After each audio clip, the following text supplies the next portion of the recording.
Let us pray. Lord, have mercy upon us. Lord, have mercy upon us.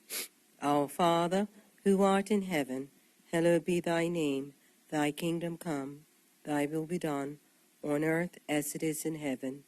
Give us this day our daily bread, and forgive us our trespasses, as we forgive those that trespass against us. And lead us not into temptation, but deliver us from evil. For thine is the kingdom, the power, and the glory, forever and ever. Amen. Almighty God, who in thy wisdom and goodness has appointed the office of rulers and parliaments for the welfare of society and the just government of men, we beseech thee to behold with thy abundant favor us thy servants whom thou hast been pleased to call to the performance of important trusts in these islands.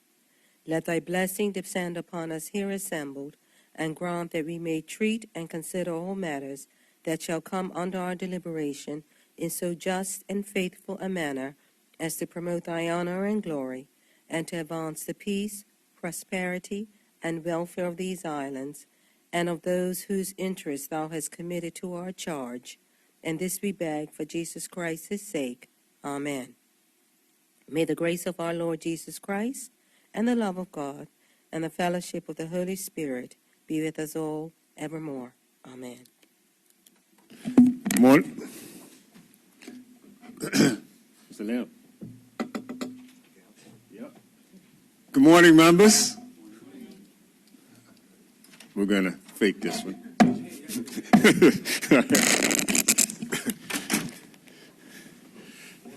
Good morning. Good.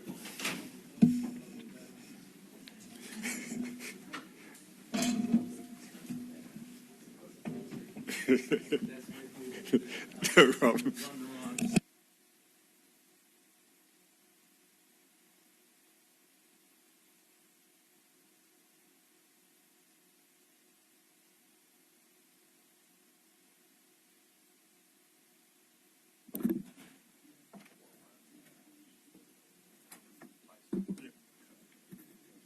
Confirmation of minutes. Members, the minutes of the 6th of March have been deferred. Messages from the governor. There are none. Announcements by the speaker. The announcement this morning is that, as you all know, today is Commonwealth Day, and traditionally we have a message that is sent from the Queen, and the message has been circulated for all members to read her Commonwealth Day message 2020. Messages from the Senate. There are none. Papers and other communications to the House. There is one paper to be tabled today in the name of the Minister of Works. Minister Birch. Mr. Speaker, good morning. I have the honor to attach and submit for the information of the Honorable House of Assembly the West End Development Corporation Annual Report for 2018. Thank you. Petitions. There are none. Statements by ministers. There are none. Reports of committees. There are none. Question period. Carry on. Congratulatory and or Does any member wish to speak to the congratulatory or obituaries? We recognize Honorable Member Famous. Honorable Member. Good morning, Mr. Speaker. Just one sad note. I want to give condolences to, first of all, the people of Shelley Bay, Crow Hill, for the passing of Mr. Kent Gibbons of Red Clinton Road. Mr. Kent Gibbons was a proud cricketer, proud supporter of Bayless Bay, and also their Blue and Blue team. And he was a technician at telephone company, BTC, for almost 30 years, probably more.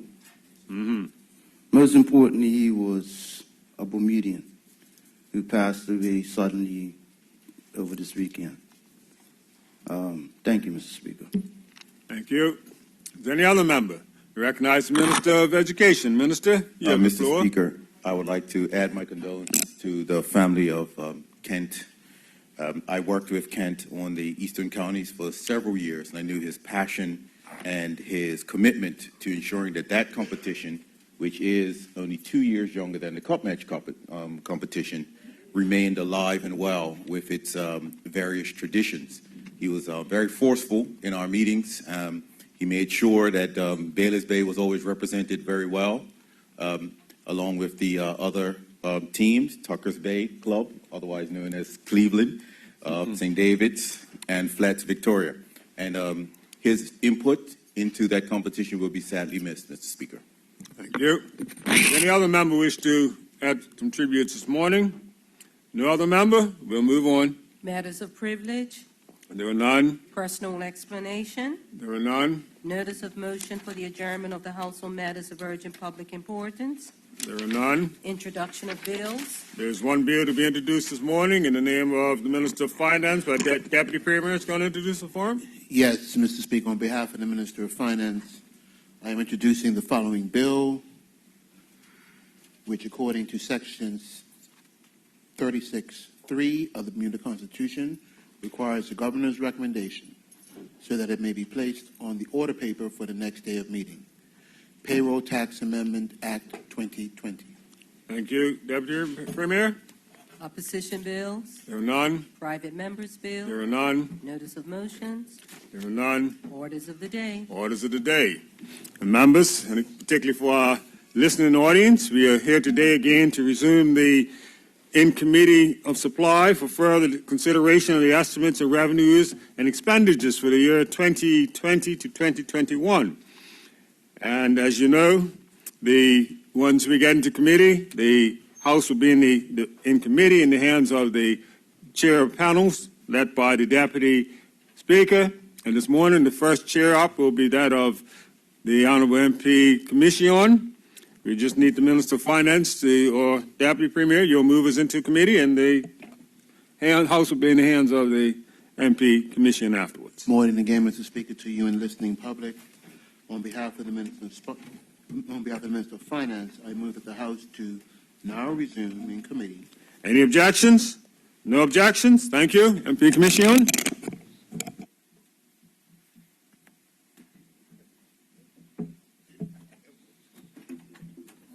Morning.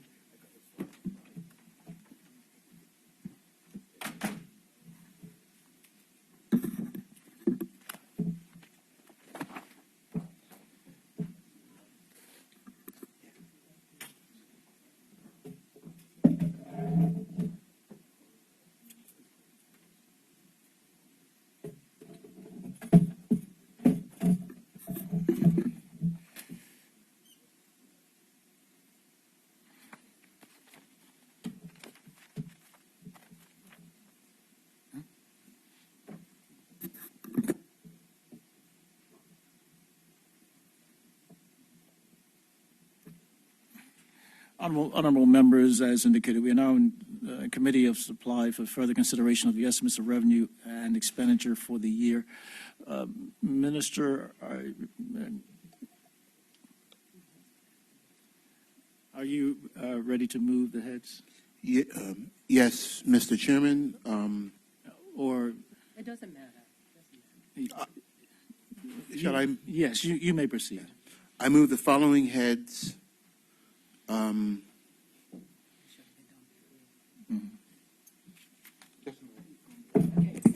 Thank you. Mr. Chair? The Minister of Health, thank you. Thank you. I move the following heads: 21, Ministry of Health Headquarters; 22, Department of Health; 24, Hospitals; 55, Financial Assistance; and 91, Health Insurance be now taken under consideration. The aforementioned heads are now to be debated. I call on as the shadow minister, I'm sorry, I call on the minister now to proceed. You have the floor, madam.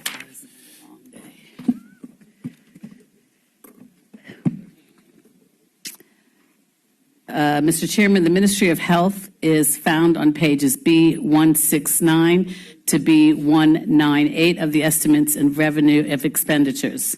Mr. Chairman, I am here today with great pleasure to present the budget for the Ministry of Health overall, starting with Head 21. The Ministry of Health Headquarters found on pages B170 to B176 of the budget book. Mandate or mission. Mr. Chairman, the mandate of the ministry headquarters is, quote, to make Bermuda healthy. Expenditure overview. Mr. Chairman, the headquarters allocation constitutes under 6% of the budget allocated for the ministry as a whole. A total of $12,505,000 has been allocated for the head for 2020-21, which represents an increase of $856,000 or 7% over the original budget of 2019-2020. This change is due to the increase in grants for the administration of the care homes and funding to support the overseas care of an inmate currently receiving treatment at St. Andrew's Healthcare Medium Secure Forensic Unit in the United Kingdom, as well as another inmate who will require similar treatment beginning in the 2020-2021 fiscal year. Mr. Chairman, with respect to manpower, the change in manpower for this head is detailed in pages B176 of the budget book, decreasing the employee numbers for the ministry headquarters from 47 to 46 established posts due to the transfer of the permanent secretary position to the portfolio of the Cabinet Office. However, I must interject here, Mr. Chairman, to say the ministry has taken great strides to fill its vacant positions, which at its highest point last fiscal year was 89 vacancies and is currently 65. However, 65 vacant positions out of 398 established positions represent 17% of the ministry's workforce, and therefore the impact on our ability to deliver services and protect the public is still significantly hampered. Mr. Chairman, I cannot mention the ministry's vacant position challenges without giving some historical context. I remind us all that this situation was inherited from the previous government, whose hiring freezes and early retirement incentives crippled many parts of public health provision. But I commend the ministry staff and the other partnering government departments that are contributing to the work towards filling the positions to assist in fixing this legacy problem. The decline in vacancies is evidence that teams have been working diligently to remedy these deficits and hire the nurses, social workers, dentists, dental hygienists, paraprofessionals, and so on, who are desperately needed to provide frontline services for vulnerable and dependent persons in our community, largely seniors and persons with disabilities. However, there's still a lot of work to be done to undo the damage that the shortages have placed on the existing staff who have been dedicated but burdened with covering the workloads of vacant positions over the years. Mr. Chairman, the ministry headquarters takes its interest and investment in its staff very seriously. Measures have been put in place to mitigate the devastation the noble of professionals of the ministry have experienced during the periods of significant staff shortages. For instance, the ministry continues on its path for acquiring the Investors in People certification and is aiming to achieve this international accreditation by 2021. I will now speak on each of the sections and business units under this head. General Administration and Corporate Services. This business unit of 2101, General, comprises a small team of 10 persons and a budget largely dedicated to grants for the community. In total, over $5.7 million of the unit's total budget of $8.6 million is for grants. $2.9 million is the balance, which supports the strategic and operational components of the ministry through the accounts section and our corporate services policy dictatorate. Additionally, the overseas treatment funding for the inmates I mentioned previously is also allocated in Business Unit 2101 General.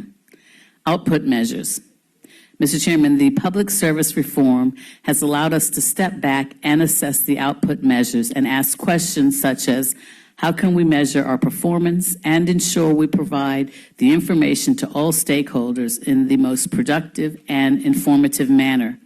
This and similar questions resulted in a mass review and change of our performance measures, which are listed on pages B173. The ministry has revamped its performance measures to give better value for all stakeholders and to ensure a core principle, accountability is met. Significant highlights of the ministry's outcomes are better demonstrated in the Ministry of Health's Roadmap 2019. The roadmap is an annual corporate plan which provides an overview of the entire ministry and is a useful document for all stakeholders to get a quick and easy readable glimpse of the ministry's performance. The roadmap 2020 is also in production. However, the roadmap 2019 is on our website of gov.bm under Health Library. Excuse me. Mr. Chairman, under Section 31000 General Administration. As you know, in 2019, the ministry engaged in an extensive public consultation on our proposed Bermuda Health Plan. The Bermuda Health Plan is the government's proposal to reform the way health funds are organized so that everyone can have access to affordable, decent health coverage and health spending can be contained. The reforms will expand the core package of benefits, protect patient choice of healthcare provider, and will maintain quality of care. Over 54 consultation meetings took place with more than 600 participants over the 4 months of consultation. Extensive dialogue was held, and the meetings and feedback are available on our website. We are currently collating the feedback and will be able to report back and determine next steps. While the opposition to a single-payer system leveled by the Patients First group is important and significant, for me the most valuable thing to come from this open dialogue is a shared commitment to achieve universal health coverage. Bermuda's adoption of this World Health Organization goal is vital for the country to achieve equitable health care access, and I'm delighted that Patients First supports this endeavor. Mr. Chairman, following the Fiscal Responsibilities Panel's 2019 report, the government remains committed to establishing, over a 3 to 5 year period, a single payee for Bermuda's core health insurance package. The Fiscal Responsibility Panel is an independent body established under the OBA government that assesses Bermuda's fiscal and economic state annually.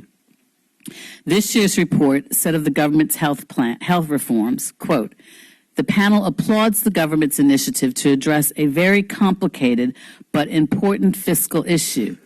It recognizes the challenging task ahead for the government in seeking to reform a well-established health care financing system that has conditioned the behavior of employers, citizens, and health care providers.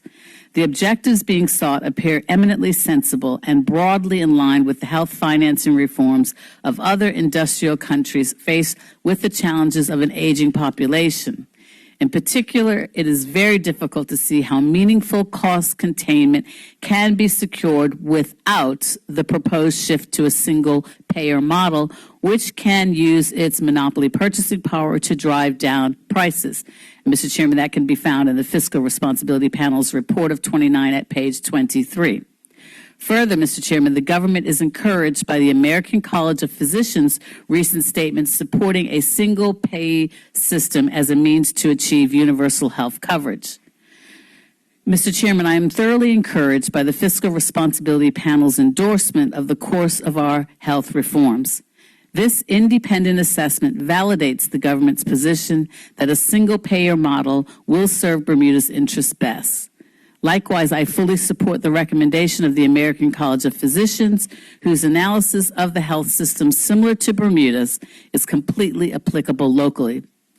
Bermuda's current multi-payer system is a hindrance to cost containment and universal health coverage. The $723 million Bermuda spends annually on health care can and must be spent better to ensure more health care dollars are spent on health care rather than administrative duplication and inefficiency. In addition to this work, Mr. Chairman, the ministry is updating its Bermuda Health Strategy 2014-19, which was published by the previous administration and recently expired. This document provided the vision for health in Bermuda and outlined strategic reform priorities for Bermuda's health system. Included in the strategy were 14 goals grounded in the core principles for the health sector: quality, equity, and sustainability.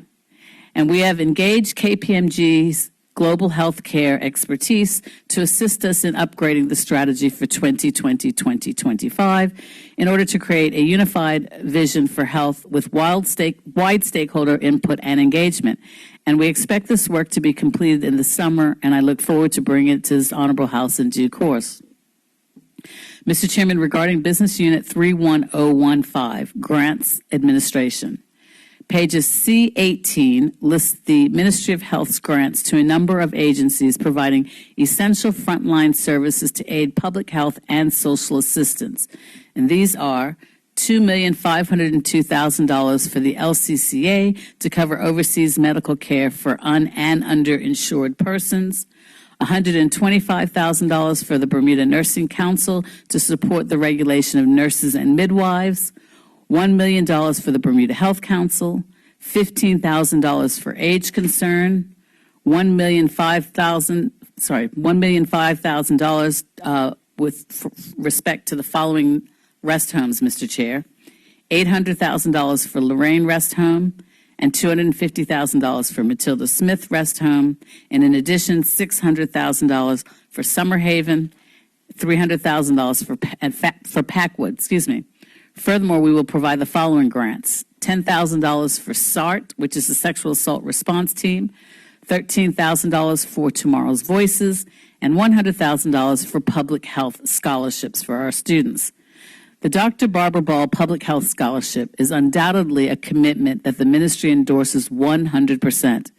We are currently accepting applications for the 2020-2021 academic year and anticipate awarding $100,000 in scholarships for the year. Eligible and deserving students in key public health areas will receive funding to support their educational journey that will in turn contribute to Bermuda's health system workforce. The priority remains in the areas in which we are aware of manpower deficits in public health, namely nursing, social work, environmental health, and allied health professions. The Ministry of Health has supported nearly 40 students in the areas of medicine, nursing, social work, physiotherapy, pharmacy, counseling, dentistry, and occupational therapy since 2015 and looks to continue this obviously worthy endeavor. Plans for the upcoming year. Mr. Chairman, the Ministry of Health has been preoccupied since mid-January by the emergence of a respiratory disease caused by the novel coronavirus that originated in the Hebei province in China. And as I speak here today, the ministry team is aggressively, progressively, and very passionately preparing for the escalating health threat, the COVID-19. The ministry knows that there is a great concern throughout the community. We understand these concerns and are taking this very seriously, and we will continue to share the information with the public as soon as it is humanly possible. We are working closely with our many international affiliates, other ministries, departments, the hospitals, the community providers, and other agencies to expeditiously investigate and monitor the activities. Depending on the extent of which the COVID-19 threat evolves, the ministry may be engrossed in work completely dedicated to managing the situation during fiscal year 2020-21. And I will speak further of the COVID-19 and other sections and heads in this brief, Mr. Chairman. The Office of the Chief Medical Officer, and this is found, Mr. Chairman, on pages B170 to B174 of the Estimates of Revenue and Expenditure. Excuse me. Mr. Chairman, Business Unit 2102, under Head 21, is the Office of the Chief Medical Officer, or the CMO, and that's found at pages B170 of the budget book. Its total budget for fiscal year 2020-2021 is $1,073,000, and the funds come and contain two cost centers, 31030, Healthcare Registration and Regulation, and 31040, Epidemiology and Surveillance Unit. The office consists of 8 full-time equivalents and a part-time consultant pharmacy inspector providing services equivalent to 0.25 full-time equivalents. The remit, Mr. Chairman, of the Office of the CMO consists of 4 primary duties: registration and regulation of healthcare professionals, pharmaceutical drug control, epidemiology and surveillance, and statutory public health responsibilities. Over the past 6 years, the Office of the CMO has undergone significant reorganization to optimize efficiency and assure appropriate delegation of statutory duties. Changes in the office's remit are still underway. In previous years, the office registered all healthcare professionals except nurses and psychologists, as well as registering healthcare facilities such as pharmacies, clinical laboratories, and diagnostic imaging facilities.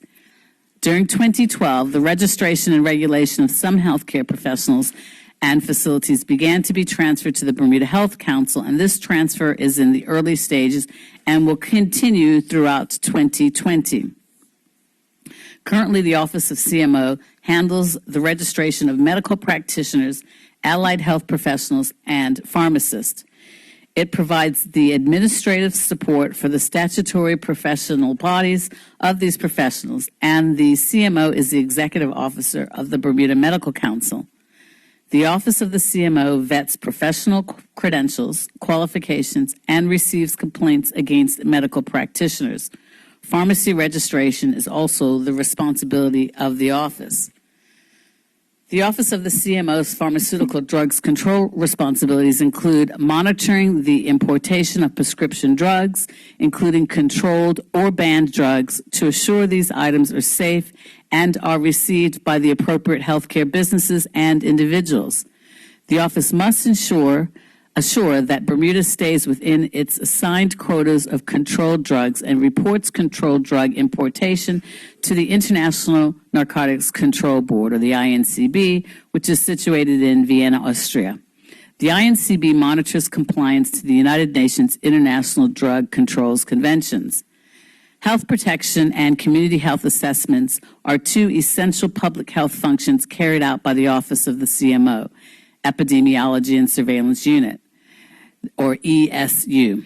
The ESU monitors the occurrence of diseases on the island, both infectious diseases, such as communicable diseases, and select chronic non-communicable diseases, to help prevent and control these diseases.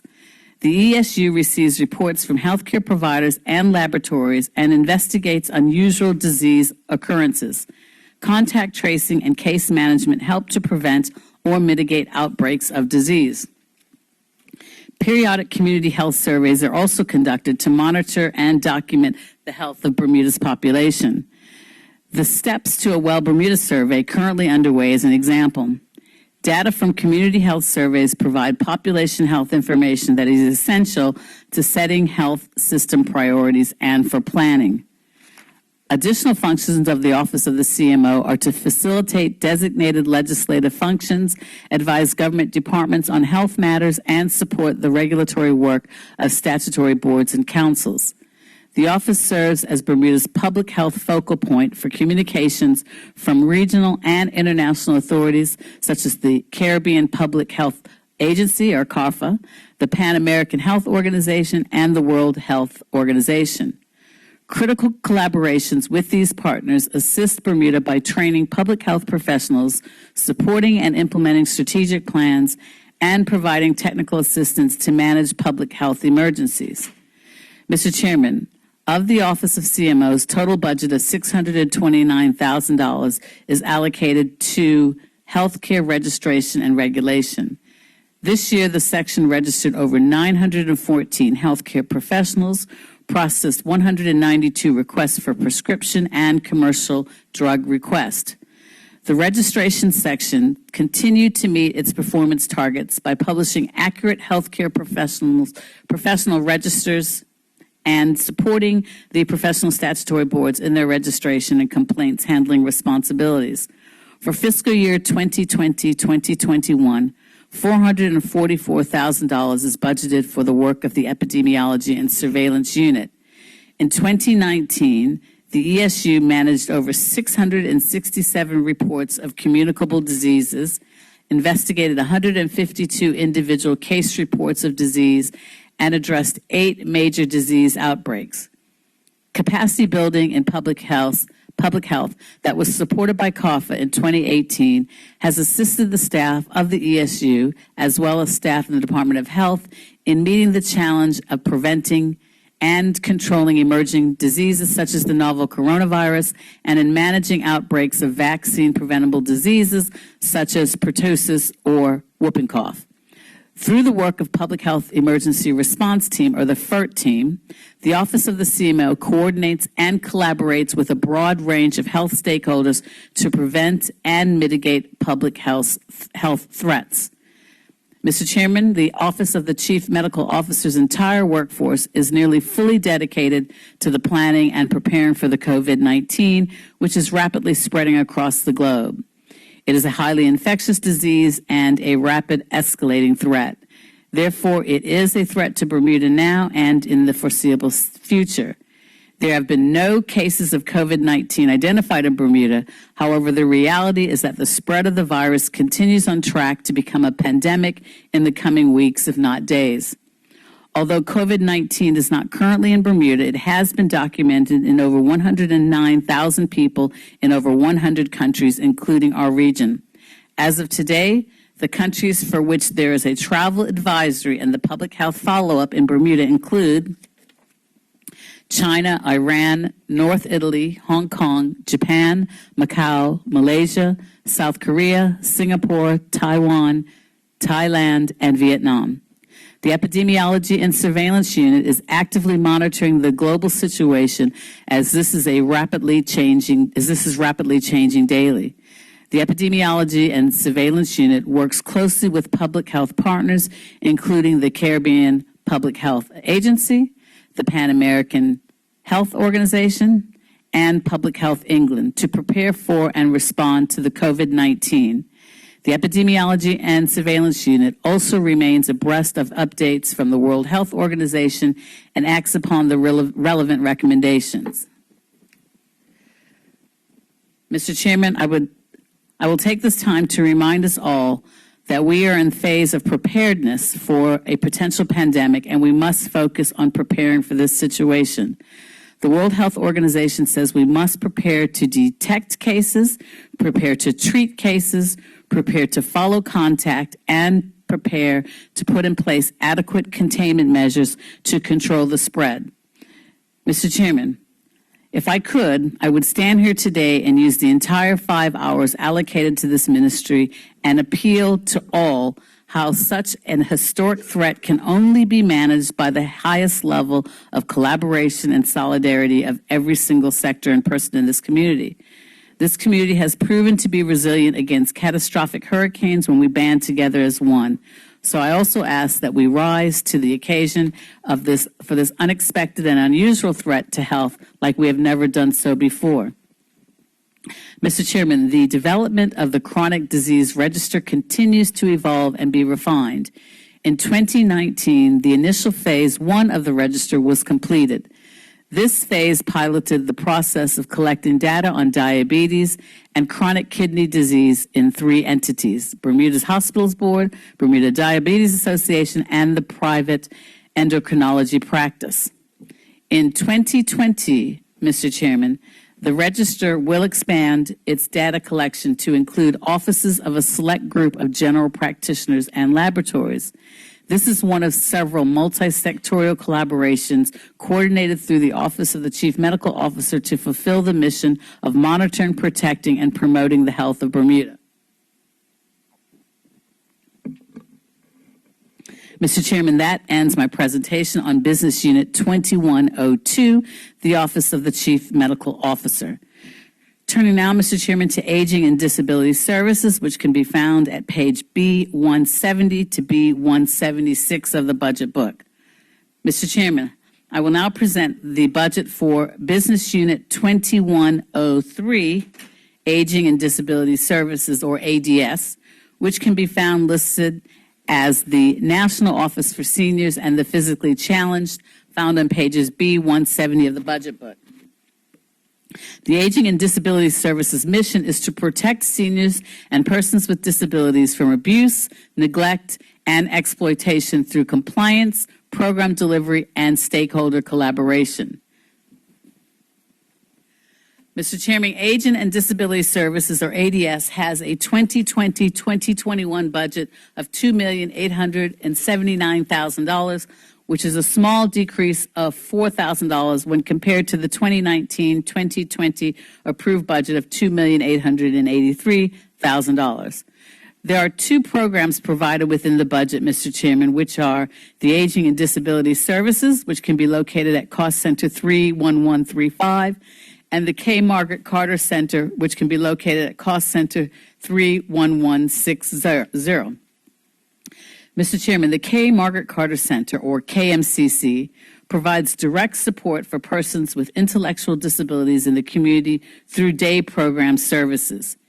KMCC has a budget of $1,860,000, which funds 19 staff and delivers direct client services to 50 service users participating in 6 different programs.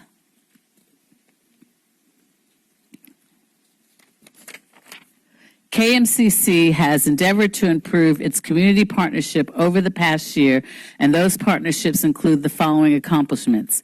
Clients have been involved in a work-based program in one of the nursing homes where select clients are engaged in target duties to improve specific skills. Clients are involved in an in-house contract work with the Keep Bermuda Beautiful program.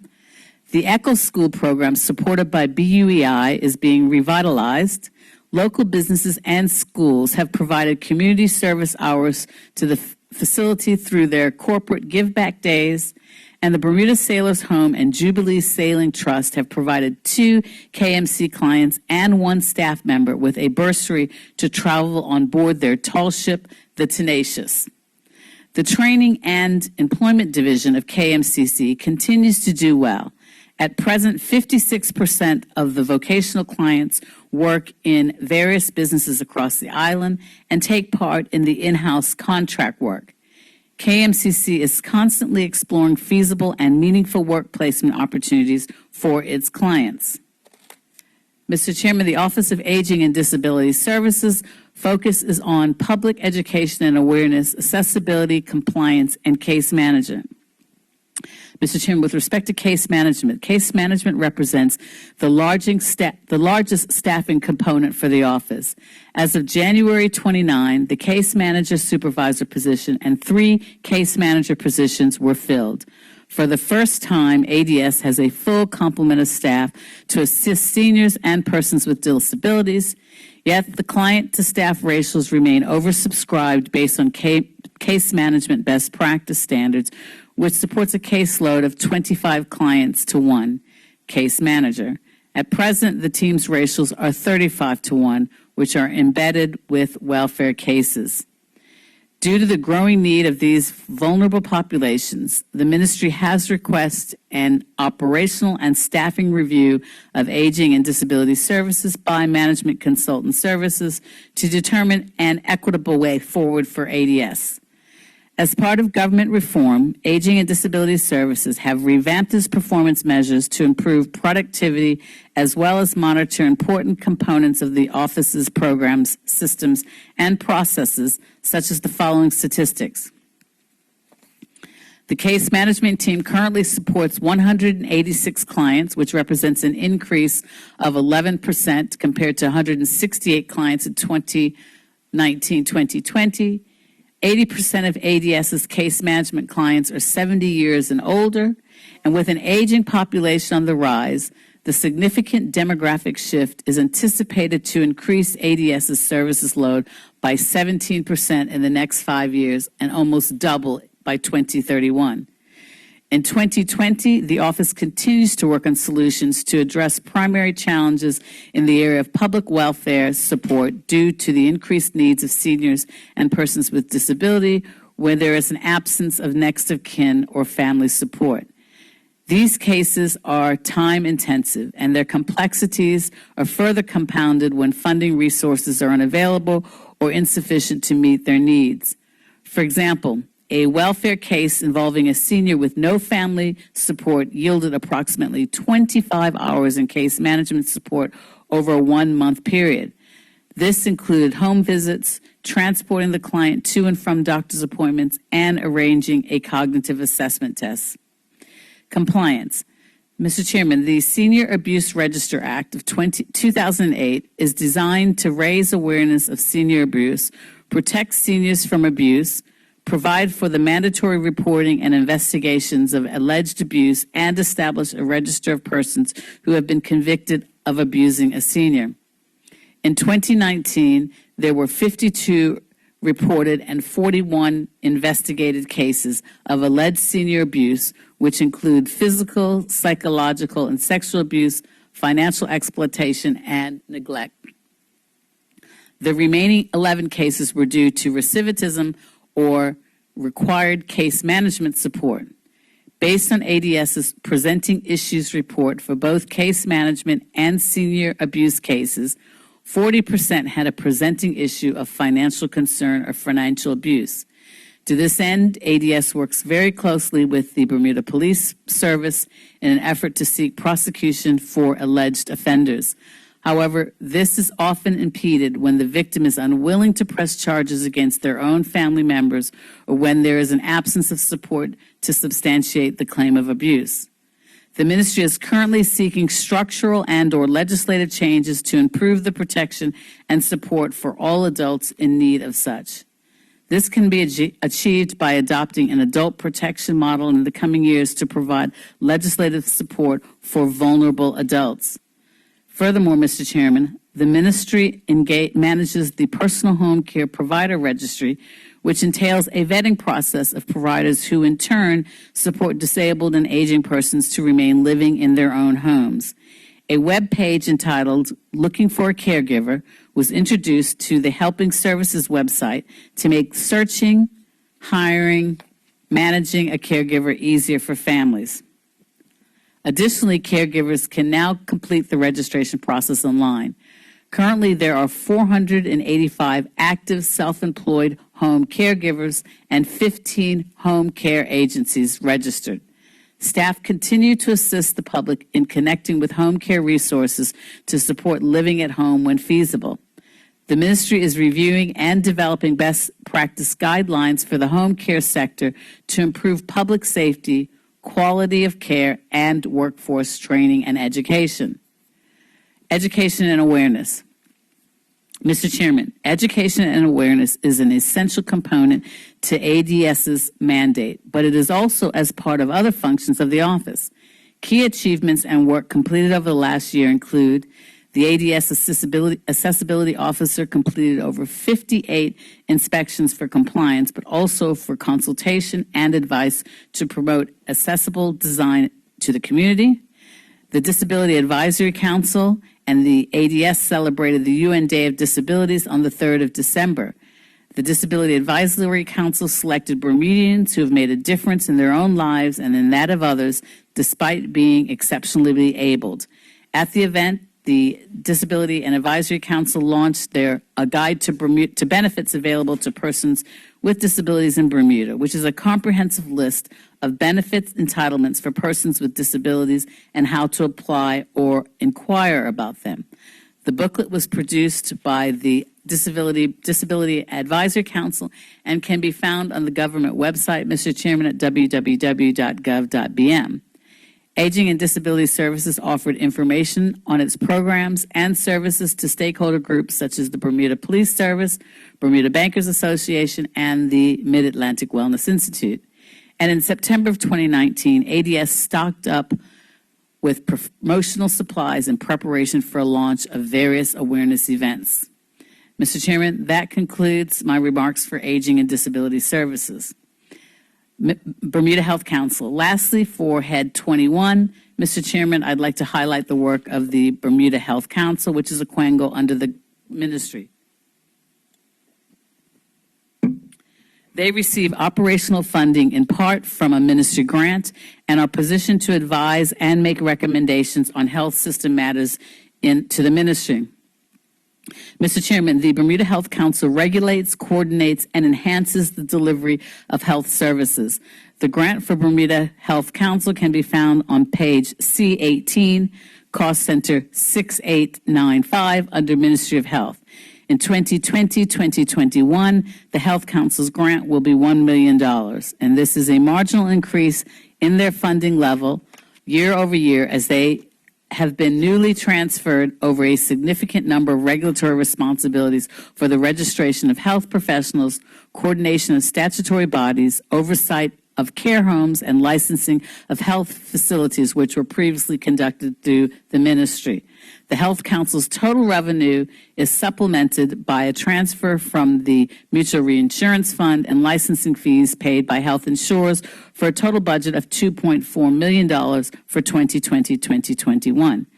Mr. Chairman, in 2019-2020, the work of the Health Council centered on 4 strategic areas: quality and standards, regulation, finance and economics, with oversight by audit and governance.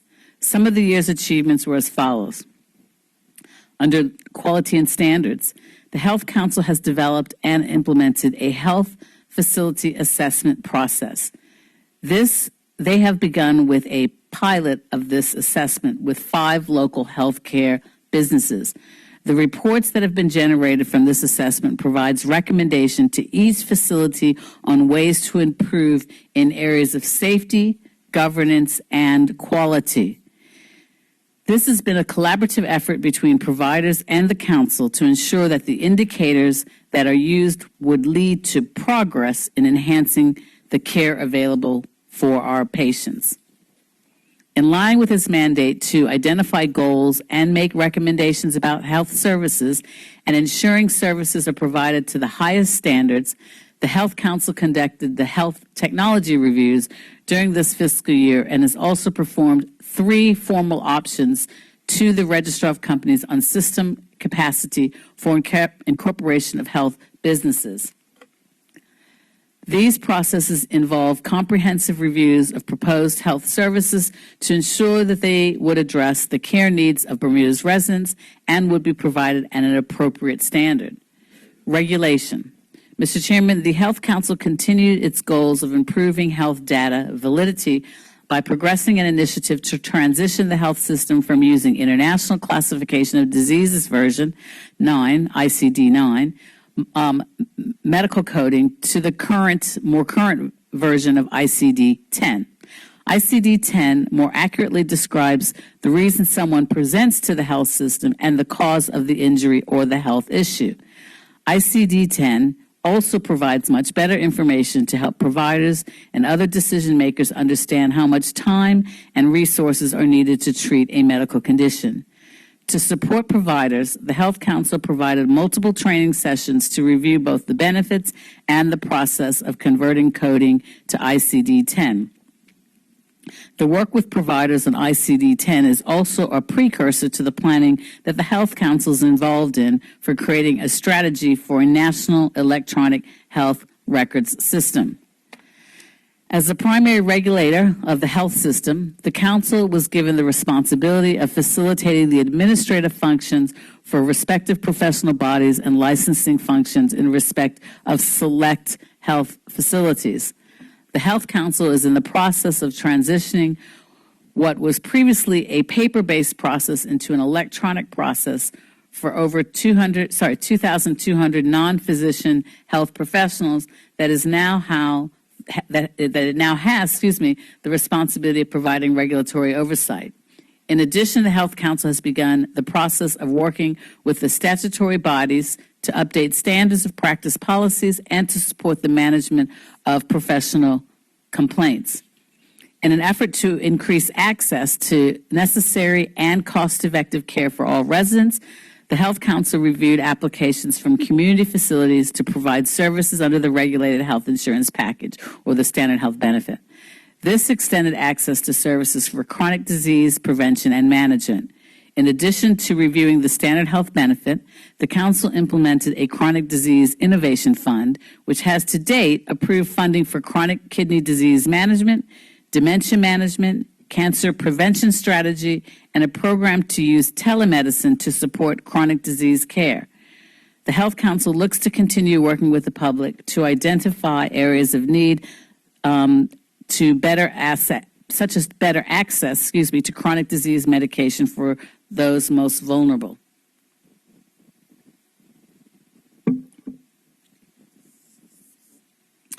Mr. Chairman, Between April and December of 2019, the Health Council investigated 360 incidents of employer health insurance policies reported as inactive. This was an increase of 55% from the previous year. As a result of the investigations and follow-up with employers during each month, 199 policies were reactivated, which affected coverage for 1,351 employers.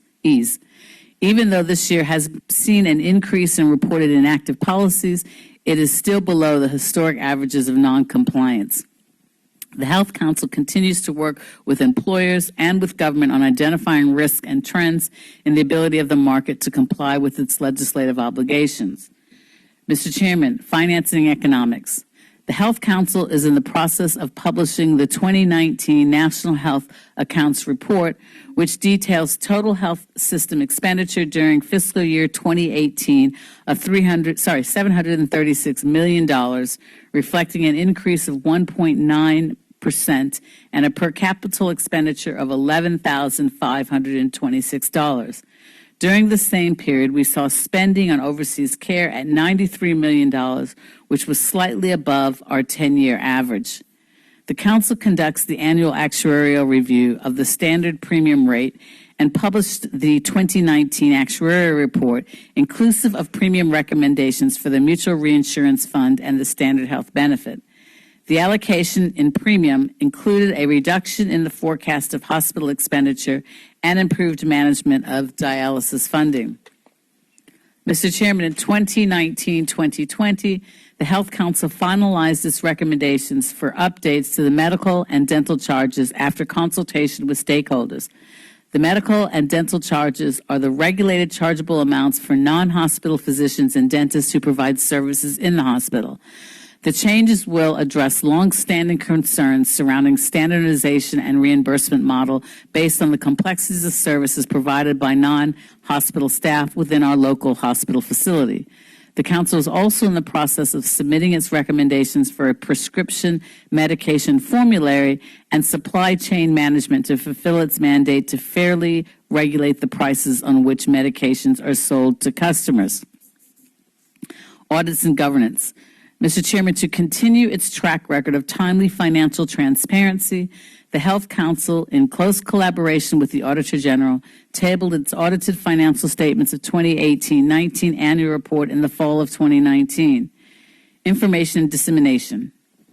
Mr. Chairman, to enhance public education and encourage public awareness and involvement, the Health Council released key pieces of information about the health system on a weekly basis. In addition, the Council held community discussions at least 2 times a week between August and December to better understand the current needs of various health disciplines.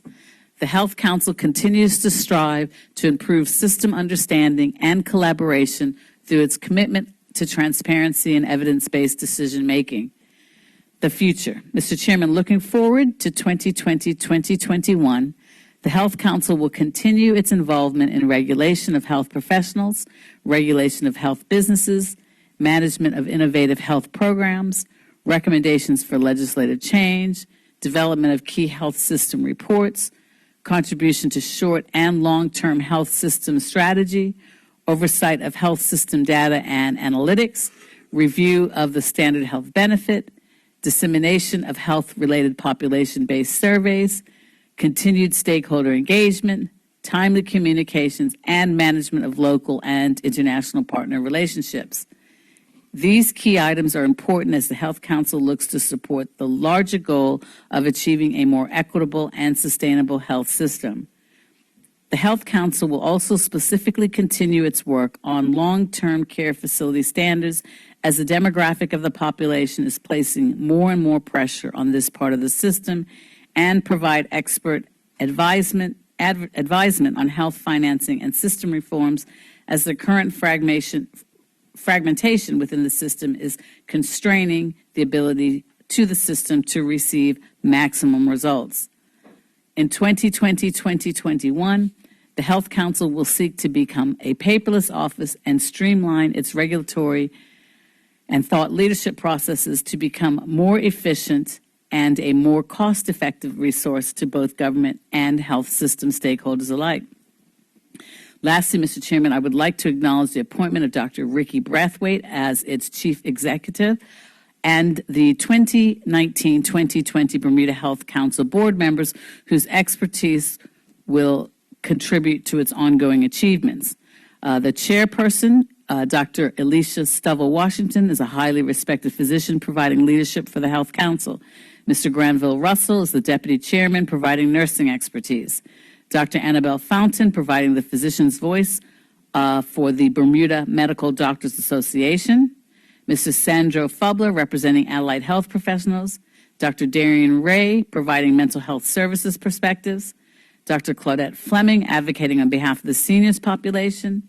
Mrs. Michelle Jackson representing health insurers expertise. Mrs. Laurel Marshall providing informatics expertise. Mr. Peter Parker providing insight on financing. Mrs. Vanetta Simons representing the hospital. And Mrs. Cynthia Thomas, who brings legal expertise to the table. Again, that was the 2019-20 board, Mr. Chairman. And in addition, I would also like to acknowledge the ex officio members of the board of the Health Council, the Health Council CEO, the Permanent Secretary for Health, Chief Medical Officer, as well as the Financial Secretary. And that concludes my remarks, Mr. Chairman, for Head 21, Headquarters.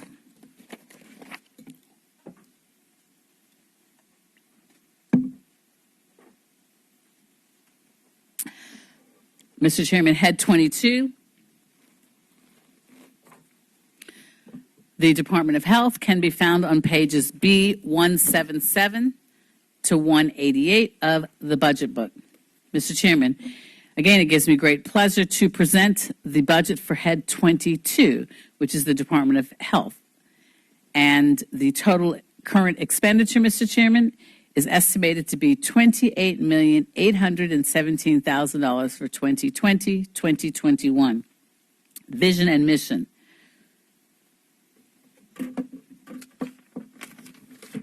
The Department of Health's vision is healthy people in healthy communities. The department's mission is to promote and protect optimum health and well-being in Bermuda. 285 Department of Health officers, which is found at page B180, work in 26 programs to assure the health and well-being of the general population. Mr. Chairman, the 2020-2021 budget estimates for health promotion and healthy schools are listed at cost centers 32240 and 32265 on page B178. And the combined budget estimate is $457,000. Mr. Chairman, the Department of Health's overarching strategic theme is to halt the rise in obesity and diabetes. To this end, the Health Promotion Office develops and implements policies, programs, and products that will promote health and wellness in the community in collaboration with public health partners. The Department of Health has initiated a whole of society, quote unquote, approach to halting the rise of obesity and diabetes locally. Commit to change, small changes, big results initiative promotes small daily changes that can add up to big results. The initiative promotes changes in 4 areas that will have an impact on our person's overall health. Choose to drink 8 ounce glasses of water daily. Eat at least 3 servings of vegetables daily, exercise for at least 30 minutes daily, and balance mental well-being by reducing stress. The obesity crisis in Bermuda, Mr. Chairman, is driven in part by an obesogenic environment where the healthy choice is not the easy choice. The Health Promotion Office will roll out a social marketing campaign to dramatically raise the level of public concern in Bermuda about the extent to which modern life is making people ill. Also to investigate a wide and diverse movement for change through which citizens, communities, faith leaders, concerned professionals, charities, businesses, and others can join with government to create change. Together, quote, let's make some noise, Bermuda.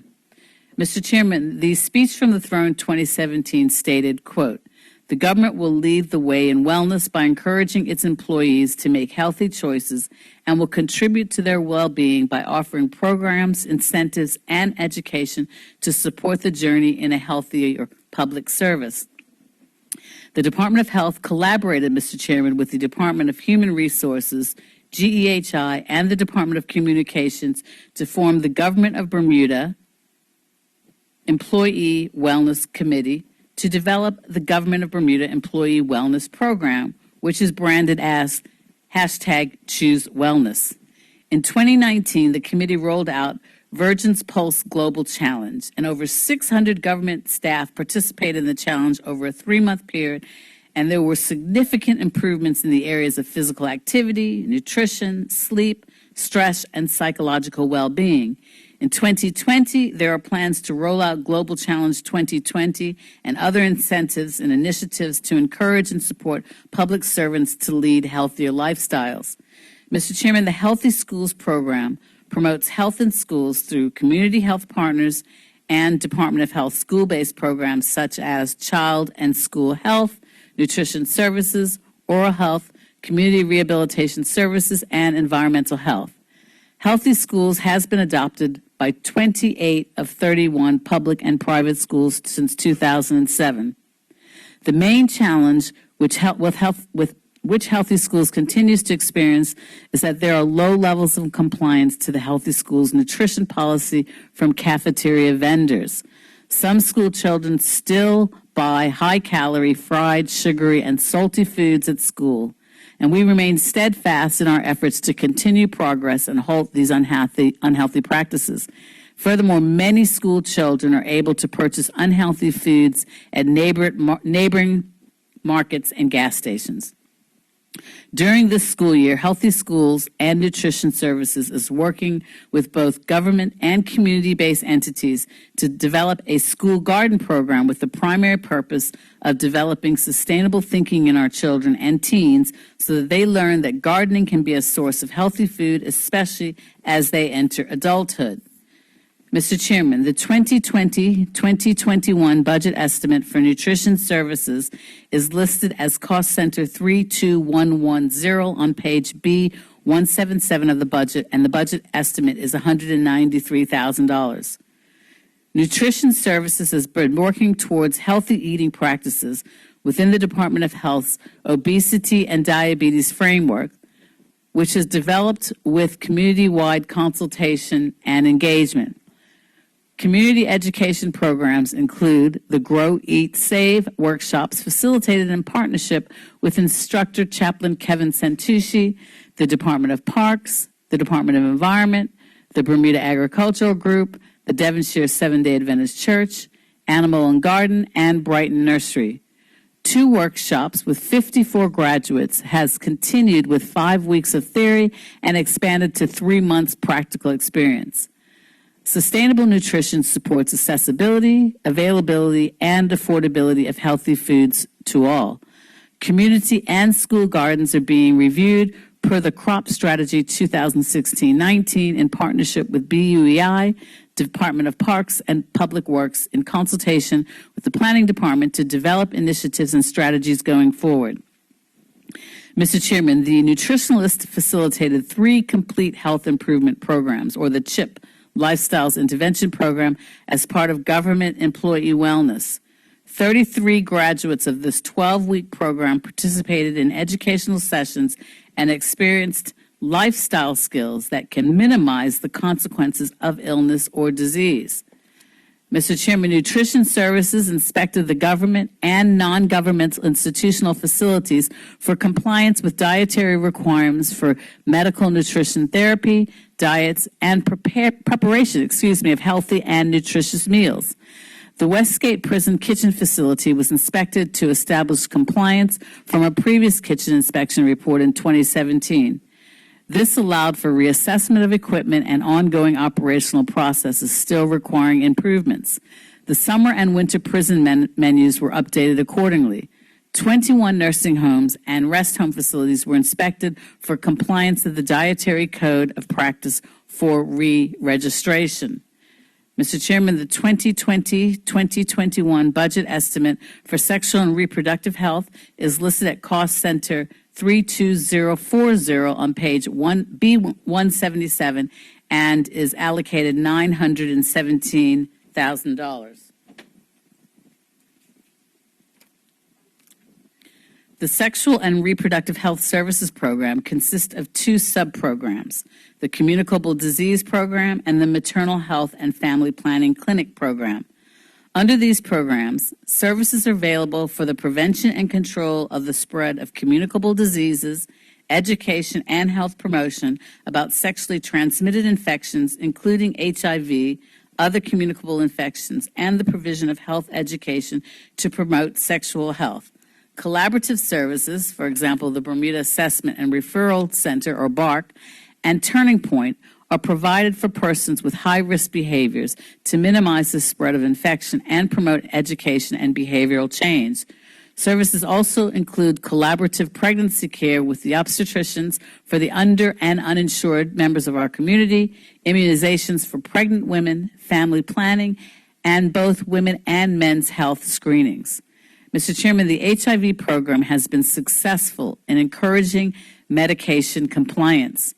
A testament to this success is that there are very few persons admitted into the hospital for HIV/AIDS care. Another highlight is that on the 25th of September 2019, Bermuda was approved for maintenance of elimination of mother-to-child transmission of HIV and syphilis as a public health problem for the World Health Organization. And Mr. Chairman, this validation has been awarded in part due to antenatal clients being offered the recommended HIV and syphilis testing, ensuring any necessary treatment guidelines are followed, and the great work from our many invaluable partners. Recommendations from the validation committee include the introduction of an electronic data system, which will be actioned so that Bermuda can continue to be recognized for the stellar work that we have done on our island. The Maternal Health and Family Planning Clinic has experienced lengthy challenges with human resources being lower than our usual par levels. This has resulted in us having to scale back in the amount of clients seen. However, in spite of these challenges, we have provided all of the usual services to the public of Bermuda, and we are anticipating full staffing in the near future. Mr. Chairman, we want the public to value health education, promotion, and clinical support, which are an important part of sexual and reproductive health, because sexually transmitted infections, including HIV/AIDS, have not gone away, and neither have unplanned pregnancies. Clients are encouraged to seek our service to strategize safer sex practices, which include family planning advice, abstinence and counseling, and the know your status of your partners. Mr. Chairman, the 2020-2021 budget estimate for the clinical laboratory is listed at Cost Center 32090 on page B177, and the budget estimate is $270,000. Mr. Chairman, the clinical laboratory is situated at the Hamilton Health Center. Testing of clinical specimens is performed for child health, school health clinics, oral health, and the sexual and reproductive health programs. The clinical laboratory also serves as the public health clinical laboratory for Bermuda and provides specimen handling and international transport services to the Caribbean Public Health Agency Laboratory, which is in Trinidad, for advanced testing for diseases of public health significance. Island-wide influenza surveillance has been pursued by the clinical laboratory to ensure appropriate vaccination coverage. The laboratory continues effective molecular testing, the most sensitive and specific testing for gonorrhea and chlamydia screening. Mr. Chairman, the Child Care Regulation Program. Significant steps have been taken to increase oversight and support quality child care in our daycare settings, daycare centers, and home daycare providers. An audit of all child care files was completed and a new program launched, the Child Care Regulation Program. A jurisdictional review identified the need for specialized oversight by persons with an early childhood background, and the program has now moved under the oversight of the Director of Health.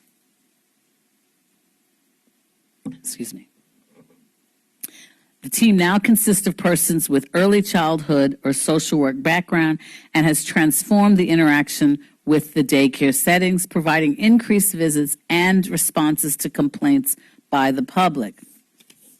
The child regulation officers have also prepared a new inspection tool, which will be used for the first time in 2020. This tool, Mr. Chairman, will provide an opportunity to look at not just health and safety, but also curriculum and development activities for the children. In 2021, the tool will be used to provide star ratings for the child care settings. Mr. Chairman, the 2020-2021 budget estimate for child health is listed at Cost Center 32030, found on page B177, and is $2,533,000. Mr. Chairman, the child health program consists of 4 sub-programs: immunization, child health, school health, including asthma education, and travel health. The program provides preventative and curative health services for infants, children, adolescents, adults, seniors, and the traveling public. This is conducted through the various clinics, schools, and community settings. Services consist of health and development assessments, screening, referrals, treatment of minor ailments, health education, health promotion, anticipatory guidance, adult and senior immunization, and travel consultation for travel to high-risk areas. Bermuda's expanded program of immunization plans for the needs of vaccines in the child and adult schedules. Expanded programs on immunization, or the EPI, procures most vaccines through the Pan American Health Organization's revolving fund. This mechanism assures safe, effective, and quality vaccines. Universal access for many of the vaccines is provided through the public and private sector, and this is critical success factors. Mr. Chairman, the launch of the Vaccine Hesitancy Strategy 2018 to 2021 to address concerns about the falling immunization coverage was achieved. The strategy was a collaborative effort between the Department of Health and the private sector, including community stakeholders and an overseas partner, namely the Children's Hospital of Philadelphia. In order to obtain feedback regarding the public's perception of vaccines, drop boxes were present at most health promotion events held in 2019. A pilot survey in the public and private sector was done to collect information about client experiences and vaccinations. This information will help health professionals understand the barriers to vaccination. A communications tool was developed to assist health professionals in discussing vaccine hesitancy with clients or patients. Training for health professionals in the public, private, institutional setting, and allied partners was conducted on the topic. The vaccine hesitancy strategy is realizing favorable results. Preliminary data for immunization coverage for 2-year-olds was 90% in 2019, and this is a significant increase from 76% in the prior years and may be explained by vaccines given to older children whose parents had delayed vaccines, improved reporting of immunization data, and or increased responsiveness to the message for vaccination. Low vaccination coverage increases the community's vulnerability to reemergent vaccine-preventable diseases such as measles, diphtheria, and whooping cough. The outbreak of mumps in 2019 demonstrates this vulnerability. The global target is 95% of coverage, so more work is required to obtain this goal. In an effort to reach our consumers, a mobile app, Healthy People BDA, was developed and is currently in the testing phase. This act will act as an information resource for immunization and child health. Messages for health alerts can be sent to the public. The use of technology will provide the Department of Health with analytics for future work on health topics and public interest. A formal launch is planned for April 2020. The app will also have links to a Department of Health immunization webpage that is currently in development. The vaccine information system for monitoring individual and population health data in real time is inadequate and a major challenge. A representative from the Pan American Health Organization traveled to Bermuda in February of 2019 to assess the requirements for a web-based electronic immunization registry to strengthen accurate, timely, and efficient reporting of vaccines from public and private health facilities. A plan for implementation was established, inclusive of a 5-year backlog of data. However, progress has been challenged by insufficient IT support and delays with customization. Mr. Chairman, in 2019, the school health program operated below its established full-time equivalency manpower, particularly with medical officers. This is reflected in an 8% coverage for 5-year-old health assessments. However, efforts towards tackling childhood obesity remain a priority.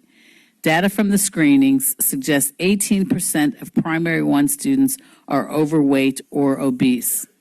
This result represents a consistent decline from previous years consecutively.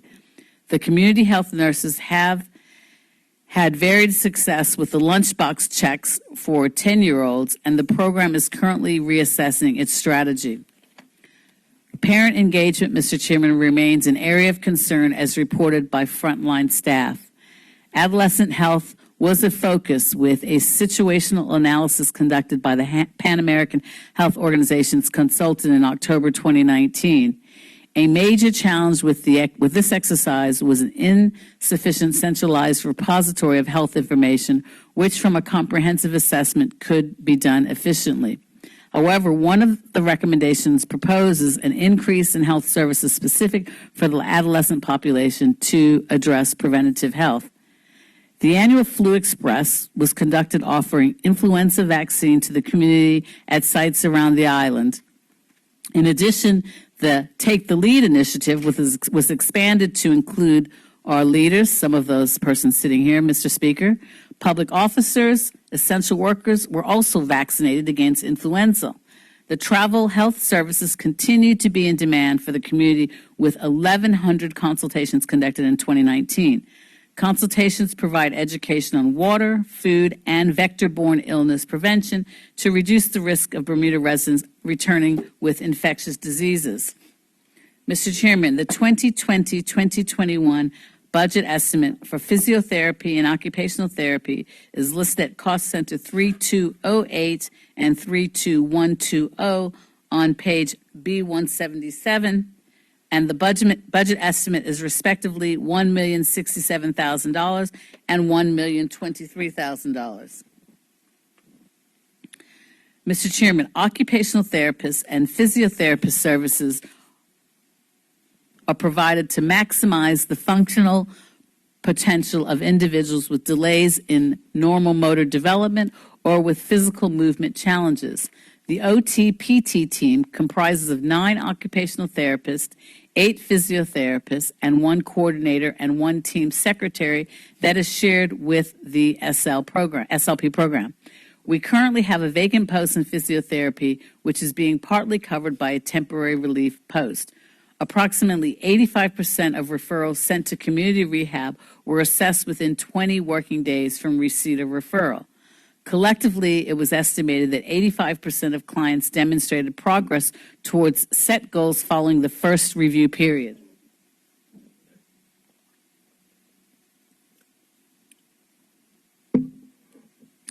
The OT-PT seniors team aims to increase awareness of health prevention for seniors and to support clients to remain as independent as possible in their own homes. Therapy's seniors team conducts home safety and fall risk assessments for all seniors that are referred, with the intention of minimizing the risk of falls at home. Client and caregiver training were provided to maximize function and promote aging in place. Thank you. Mr. Chairman, the OT-PT pediatric team aimed to increase early recognition of developmental delays and to provide a more equitable service for children and young people with sensory motor delays throughout the year and not just during school term time.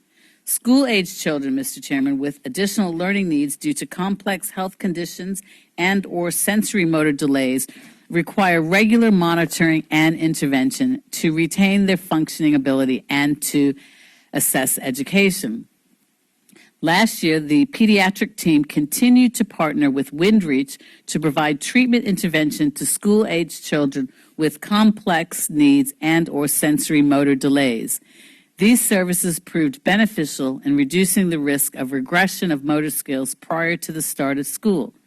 Mr. Chairman, the school-based pediatric team successfully conducted motor screens at Cedar Bridge Academy for all students entering Primary 1 public schools. During the screening event, parents had the opportunity to ask the therapist about their child's motor skills and learn about activities to stay physically active and further develop motor skills. Within the OT and PD pediatric team, dedicated specialist OTs and PTs provide early intervention for babies and young children between the ages of 0 and 4 years old that are at risk of developmental delays and/or disability. Assessments clinics take place on a bi-weekly basis to quickly identify and provide intervention for children at high risk of delays and decreased wait list for services. Patient multidisciplinary training sessions were delivered throughout the year in collaboration with the Child and Development Program and within the community. The early intervention team received 85 referrals this year and discharged 69 clients. Interventions reduced the number of referrals sent from the early intervention team and to the school health team. Mr. Chairman, the 2020-2021 budget estimate for speech and language services is listed at cost center 32100 on page B177, and the budget estimate is $1,607,000. The Department of Health's Speech and Language Program provides speech, language, and feeding, swallowing assessment and intervention services across the island. The program consists of 14 speech-language pathologists and 1 program coordinator. Of these, 3 speech-language pathologists provide early intervention services in collaboration with the Department of Education's Child Development Program for children aged from birth to 4 to 5 years of age. 8 speech and language pathologists, or SLPs, are school-based, providing services across all levels of the Bermuda government schools from ages 4 to 18 years old. 1 SLP provides services to students with special needs who attend Dame Marjorie Bean Hope Academy between the ages of 4 and 18, and 1 SLP provides school-based services to students who attend Bermuda's private schools and homeschools. 2 posts have been vacant and are under recruitment during this period, while 1 additional post has been under secondment. Mr. Chairman, speech and language pathologists work closely with parents and caregivers in private homes, schools, and in clinic settings across the island to raise awareness of speech and language delays and disorders, as well as to provide functional communication skills, as well as to prevent life-threatening complications that may occur during eating and drinking. SLP therapy services include the provision of prevention and promotion information, screenings and assessments, as well as intervention. Objectives are measured in terms of responsiveness, the provision of timely assessments, delivery, the provision of treatment for those identified as needing intervention, and client improvements, the effectiveness of treatment as measured by reduction in the severity of the communication or swallowing challenges. This year, 61 new referrals were received within the early intervention program, adding to the wait list for an initial assessment, and a total of 48 young clients from this wait list were seen by an initial assessment. While current program time guidelines aim to provide an initial assessment for young children within 3 months of initial referral, the average wait time for an assessment is now running between 9 and 12 months. 33 students are referred to the school-based program for students attending Bermuda government schools, while 16 new referrals were received from students attending Bermuda's private schools, for a total of 49 new referrals for school-aged children. All of these students received an initial assessment within this program's time guidelines of 35 working days.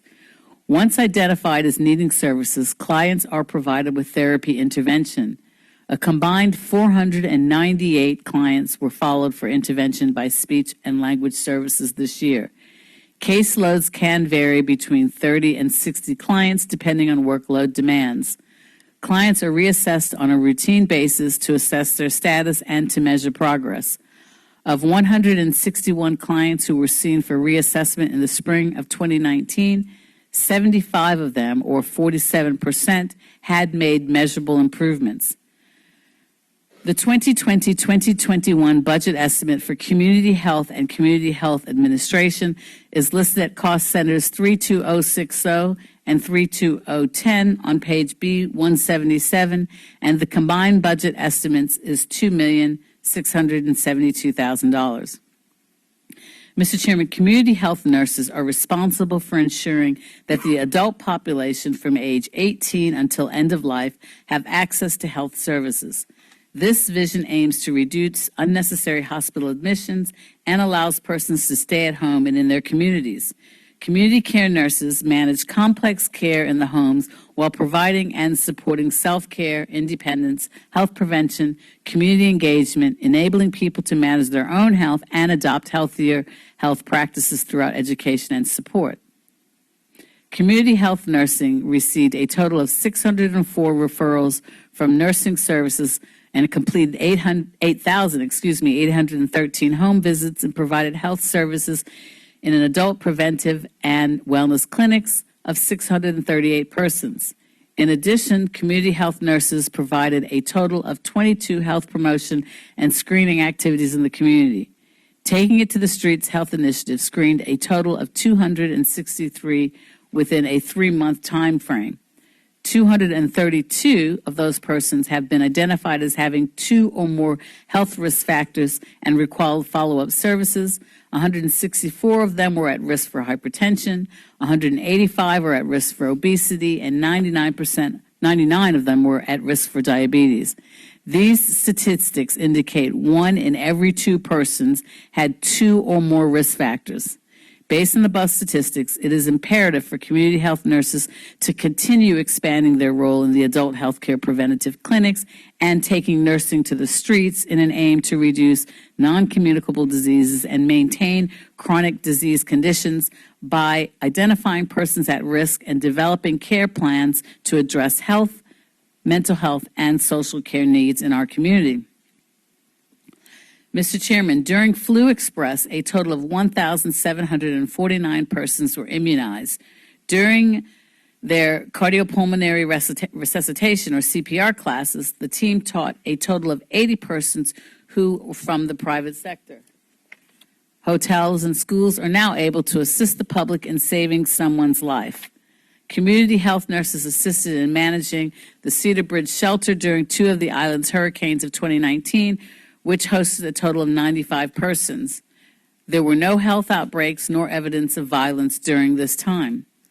The Community Administration Health has oversight for 6 major programs, including community health nursing, child health, sexual and reproductive health, adult occupational health, rehabilitative services, and nutrition services, clinical laboratory, and 2 long-term care facilities for seniors.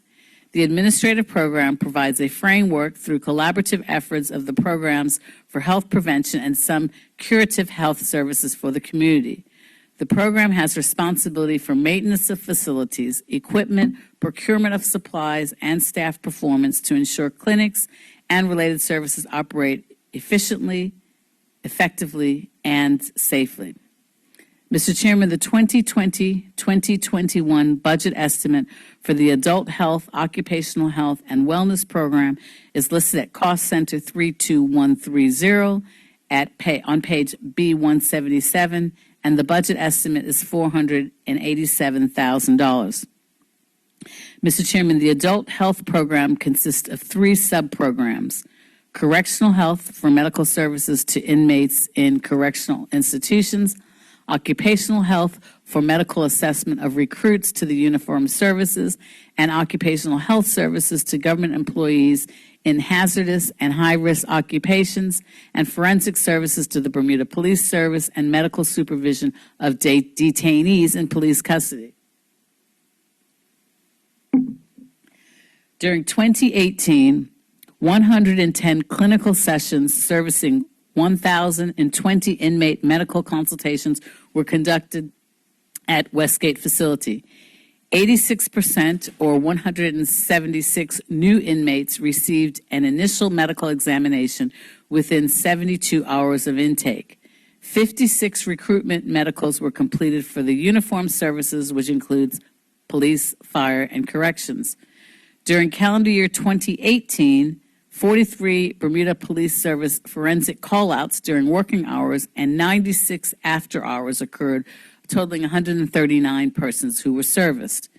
In 2020-2021, the budget estimate for oral health is listed at cost centers 32150, 32155, and 32160 on page B176, and the combined budget estimate is $1,510,000. I'm sorry, B178.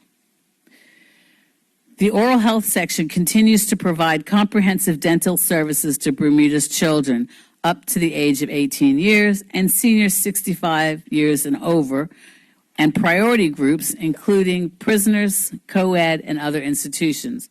We are also starting to see more adults between the ages of 18 and 65 that currently do not have health insurance and are unable to pay for private treatment.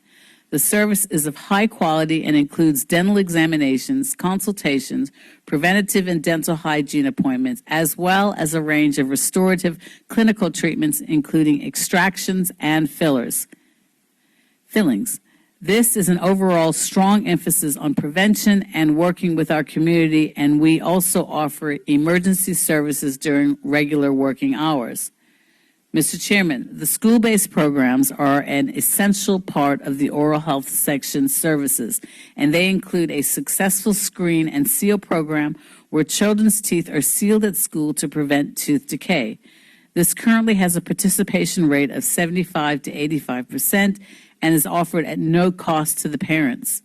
Oral health education is provided at schools where we have 98% participation rate, and this is occurs in our primary schools, and a school-based fluoride supplementation program for children aged 6 months up to 11 years of age with a 78% participation rate. Mr. Chairman, preventative services are also provided to the at the community level with various oral health fairs and presentations in which persons benefited from free oral health screenings and professional advice. Oral Health Month was a success under the theme, quote, Love Your Teeth, where several health promotion activities and presentations were held during the month of February to engage and educate the public about the importance of good oral health and the essential role it plays in maintaining optimum overall health. Special target groups such as prisons are being serviced on a regular basis, and a range of clinical and preventative programs provided. Mr. Chairman, the 2020-2021 budget estimates for Central Laboratory are listed at cost centers 32200, 32210, and 32220, and they're listed at page B178, and the combined budget for those three cost centers is estimates at $1,231,000. Mr. Chairman, the Central Government Laboratory provides a wide range of analytical services. The forensic program performs seized drug and toxicology analysis. A significant number of submissions to the laboratory were of cannabis and cannabis products. Since November 2019, every suspected cannabis submission will have a qualification performed, quantillation performed to distinguish hemp from cannabis with more than 1% THC. THC-containing products are increasing in the form of edibles. The edibles that have been submitted to the laboratory for analysis include gummy candies, lollipops, chocolates, and THC-containing e-cigarettes. All include concentrated extracts of THC. Toxicology analysis and the urine program have seen an increase in the number of submissions of samples that have been positive for cannabis in children. the youngest being a 1-year-old infant. The Water and Food Program performs analysis of portable and non-portable water samples, daily products, and food. It is primarily a laboratory support service to various government agencies such as Environmental Health, Public Works Department, and the Bermuda Aquarium and Zoo. These analyses assess the microbiological and chemical risk to human and animal health in environmental samples so as to prevent transmission of food and waterborne disease.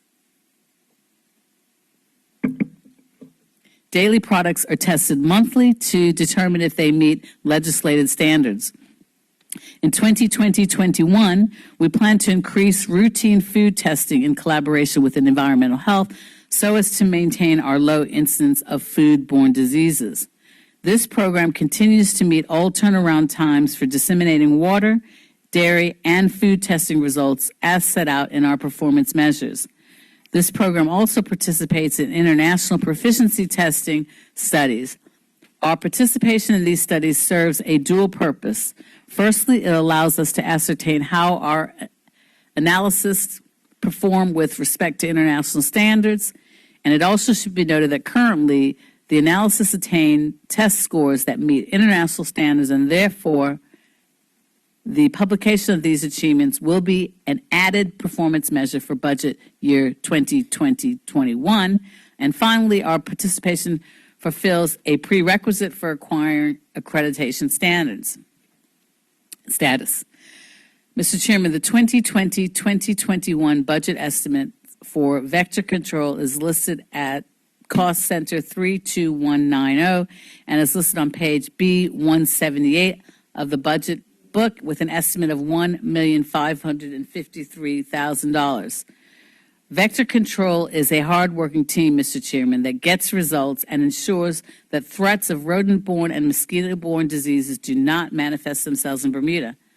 Always trying to improve its services, Mr. Chairman, the Vector Control has piloted the use of novel rodenticide baits that include rat birth control. In response to a perceived increase in rodent activity during the 2020-21, the unit increased baiting activities within parks, public docks, and hotspots. These are now serviced on a weekly basis. Residents are reminded that the best way to limit rodent numbers is to deny rodent access to food sources such as garbage by using lidded metal trash containers and not putting trash out on a non-pickup day. In order to reiterate the important message, Vector Control staff took part in a number of radio and press interviews throughout the year. A training workshop is also planned for April 2020, and this will help to improve the training of staff. It will also be available to private contractors on island and should therefore improve Vector Control overall island-wide. Mr. Chairman, the 2020-2021 budget estimates for environmental health are listed at cost centers 32170, 32270, 32171, 32172, 32173, 32175, 32180, and 32285, all of which can be located on page B178. And the combined budget estimates for these cost centers, Mr. Chairman, excluding vector control, are $2,248,000. Mr. Chairman, the environmental health section continues to provide a monitoring, investigative, and regulatory function in such diverse areas as food safety, occupation safety, nuisance control, water quality, and tobacco control.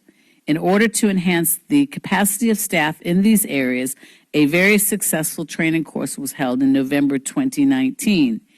A tobacco control meeting was held on island in July 2019, and this was attended by representatives from Public Health England, other UK overseas territories, local businesses, and charities. Staff also participated in the organization of training courses on water quality in conjunction with the Bermuda College and related government agencies. The food establishment grading system continues to increase awareness by the public of hygiene standards within food businesses. We encourage the public, when deciding to dine out, to look at the grade displayed on the establishment's license and on the government website at www.gov.bm/grades food establishment licenses. Mr. Chairman, the Port Health section of Environmental Health carries out inspections of cruise ships and other vessels visiting the island. The unit also monitors food products arriving on island to ensure they are safe for human consumption.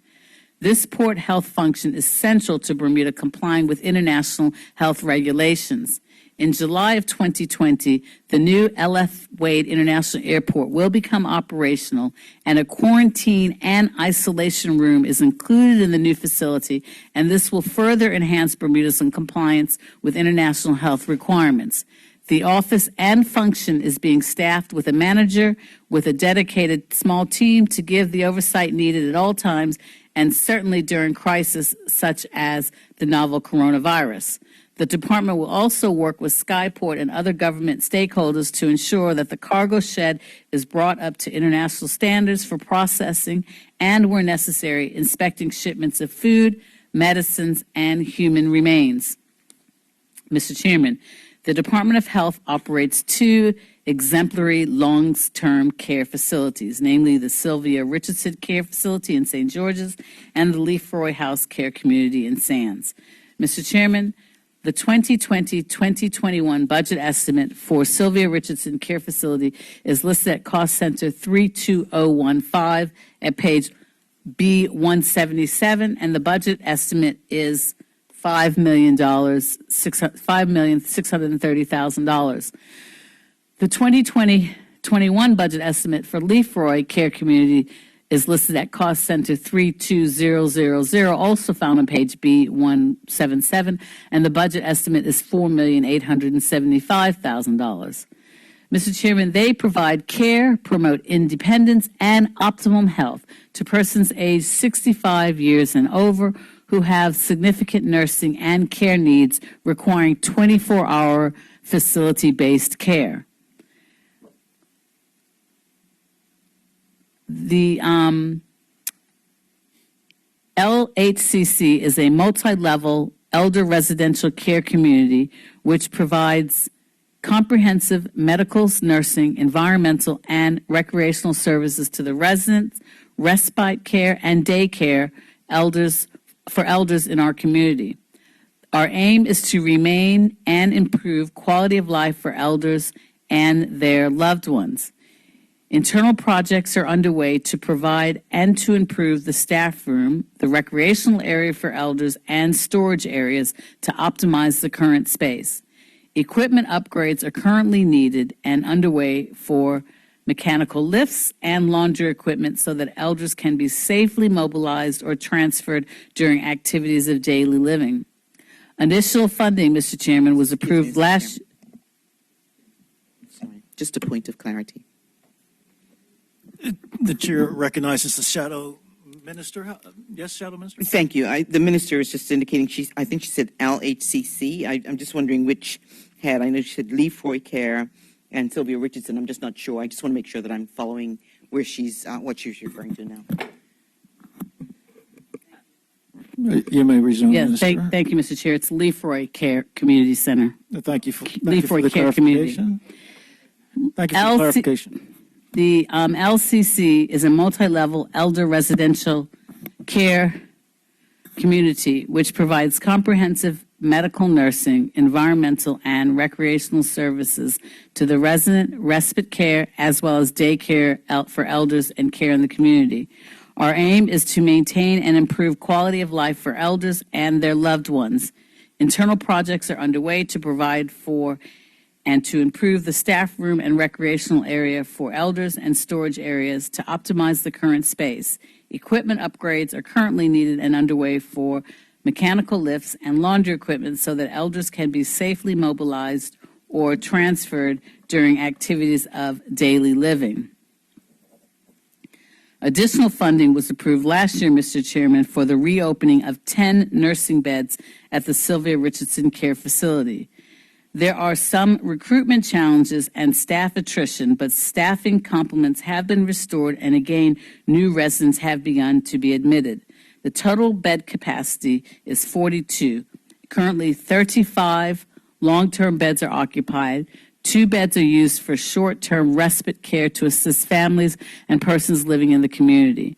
Demand very much exceeds capacity, and it is anticipated that the remaining 5 vacant long-term care beds will be filled very soon. In addition, Mr. Chairman, in addition to full-time residential care and short-term respite care, daycare services are also offered from Monday to Friday. On average, 7 seniors living in the community attend each day. Last year, there was significant challenges with the air conditioning system, but these issues have now been resolved, and some upgrades were made to flooring and furnishings. Mr. Chairman, revenues for the Department of Health are projected to reach $3,688,000 for 2020-2021. These estimates can be found at page B179 of the budget book. These revenues come from the sale of medications, vaccines, and biologicals, fees for clinical services, patient fees from the 2 long-term care facilities that I just spoke about, as well as fees for licenses and permits issued by the Environmental Health section of the department. This concludes head number 32, Mr. Chair.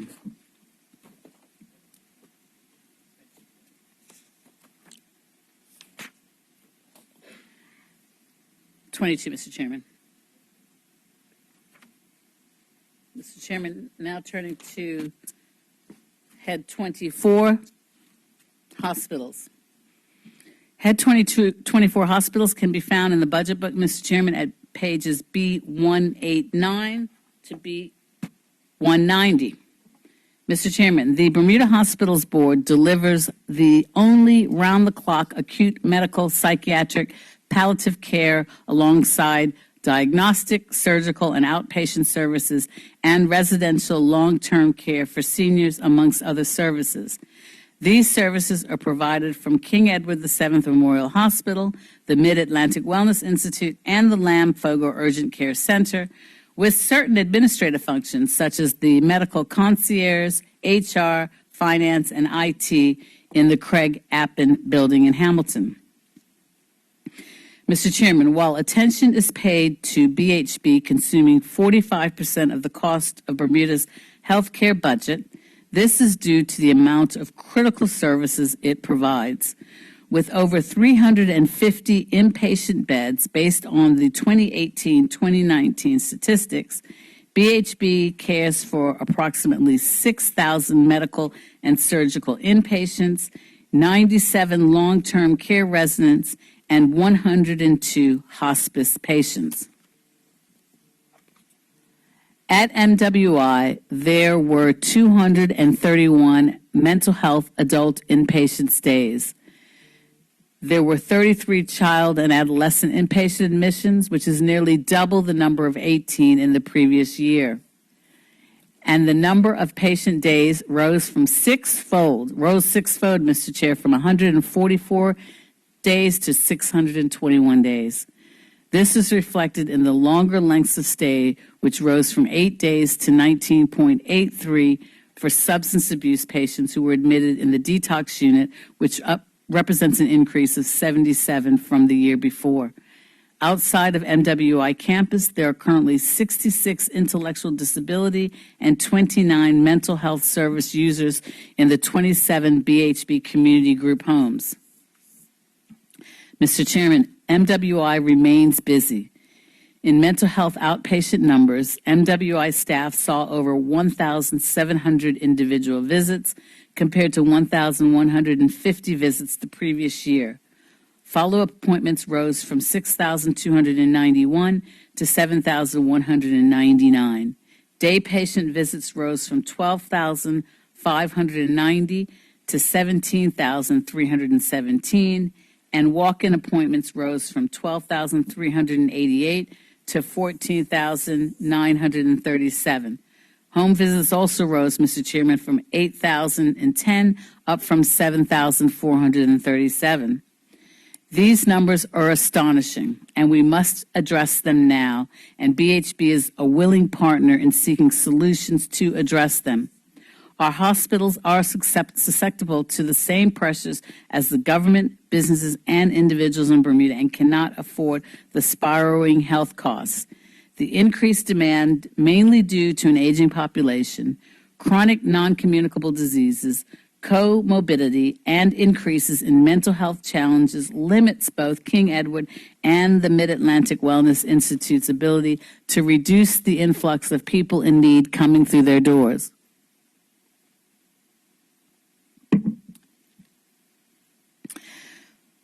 Excuse me, Mr. Chairman, the BHB financial position. The Bermuda Hospitals Board is not on its own in the fight to reduce the staggering numbers of service users and the hospital's cost, as it is a Bermuda problem and we must all contribute to solving it. This includes the development of solutions outside of the hospital, such as the avoidance of admissions and to care for post-acute patients when they are discharged. BHB is playing a significant role in this regard in cost reduction to the healthcare system by managing expenses whilst operating a global budget. Effective the 1st of June 2019, the portion of funding previously paid by insurers for BHB's claims that came under the standard health benefit was replaced by the fixed payment from Bermuda's Mutual Reinsurance Fund. The total funding from government was capped at $322 million. Mr. Chair, this amount was lower than BHB's expenses in fiscal years 2018 and 2019, so savings of $14.1 million, or 4%, were required for BHB to break even in 2019-20, which is required by the BHB's legislation. International evidence suggests the maximum level of ongoing savings possible for a healthcare organization without impacting clinical services is around 2.50 to 2.5%. However, through much hard work and a number of improvement projects, BHB had made $13.1 million of these savings by January 2020 and expects to achieve a break-even position at the end of this fiscal year. After the third quarter of this year, BHB had a loss of $0.2 million based on current revenue for the year with $256.2 million and total expenses of $256.4 million. This illustrates that BHB is successfully controlling expenditure and increases in revenues to counteract the impact of the restricted revenue. Mr. Chairman, a slight overrun in salaries and budgets for the quarter of 0.3% is being reviewed by BHB. The main causes are use of casual workers and overtime, which are required to manage surges in activity. BHB is monitoring the use of casuals and overtime, especially through the busy winter months. Operating expenses were also above budget, and this has been caused by increase in the cost of medical supplies, which is 5.6% over budget, office and consulting increases, which is 17.3% over budget, relating to strategic projects and clinical improvements. Utilities were 6.3% over budget, and food was 8.7% over budget. Mr. Chairman, despite this, BHB is performing better than its budgeted estimates of a net loss from operations of $5 million at this point in the fiscal year. This is due to the hard work by staff and managers who have taken responsibility for their budgets and improvements within their departments, resulting in greater operational efficiencies.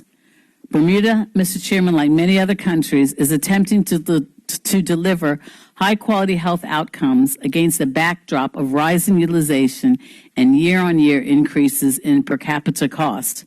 While the financials are a concern to us all as we work to make health care affordable, within the healthcare context, an efficient service by necessity has to be a high-quality one.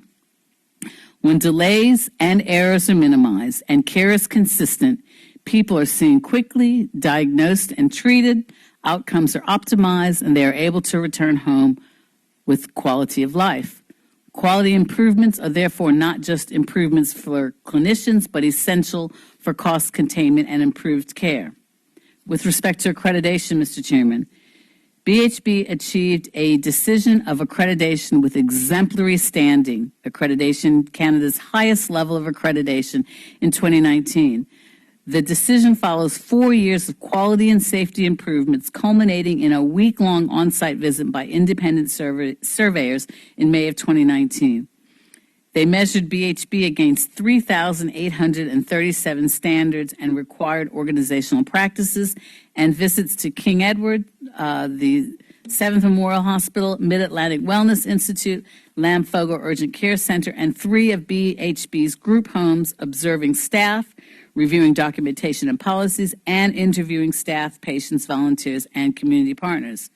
More than 1,000 health and social service organizations and 7,000 sites around the world have been accredited by Accreditation Canada with the goal of a safer, higher quality health care. The standards BHB is measured against are the same as those used to accredit Canadian hospitals. Accreditation Canada, Mr. Chairman, noted as positives how BHB has developed and used its 2016-2021 strategic plan, and how the extensive clinical services plan serves as the anchor for BHB's strategic goals. They cited BHB's dedication to quality and safety improvement and training at all levels. Also noted was BHB's increasing engagement of patients and families in policy and process development.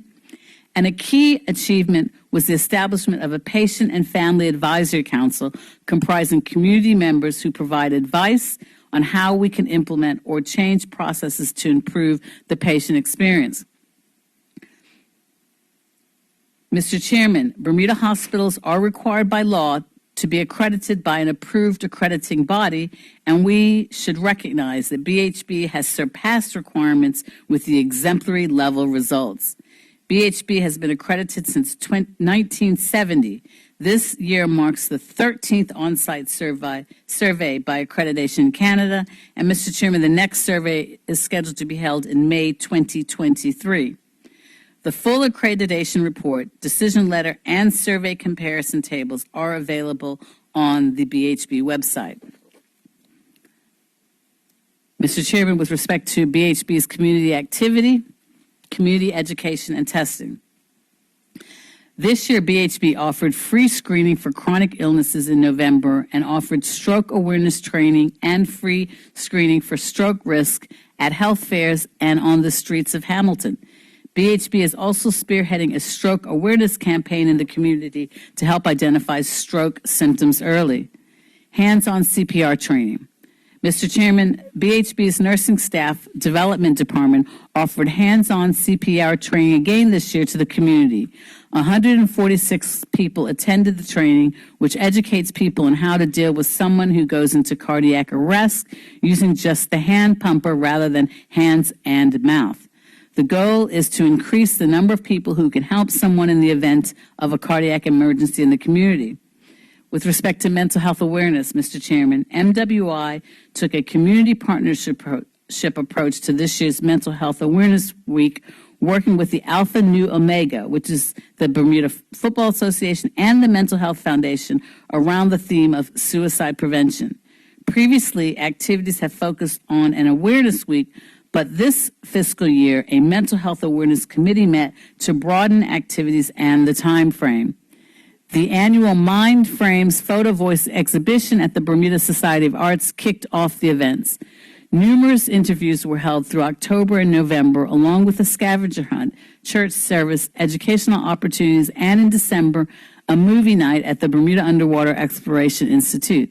Activities are being planned quarterly going forward, so look out for more opportunities to learn more about mental health. Teen Life Skill Program.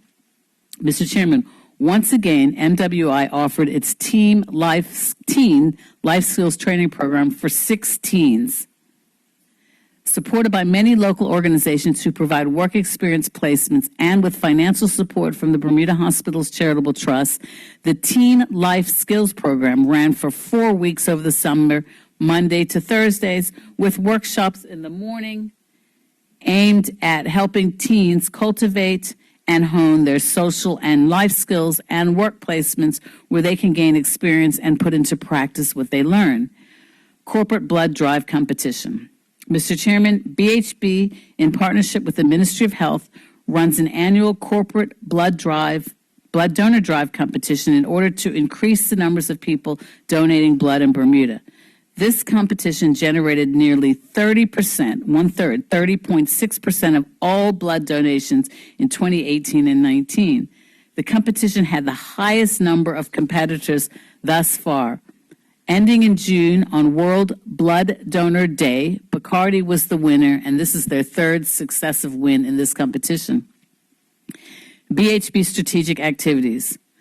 Mr. Chairman, following the establishment of a 5-year strategic plan in 2016, there have been annually agreed projects and initiatives, and BHB worked with over 450 stakeholders within and outside the hospitals to create a clinical services plan outlining a pathway for developing and evolving services, which was published in 2018. All of these documents are available on the BHB website. A financial recovery plan was also established to stabilize BHB's finances and meet the fiscal responsibility requirements of the BHB Act. The strategic process and supporting documents has guided successful BHB projects this year.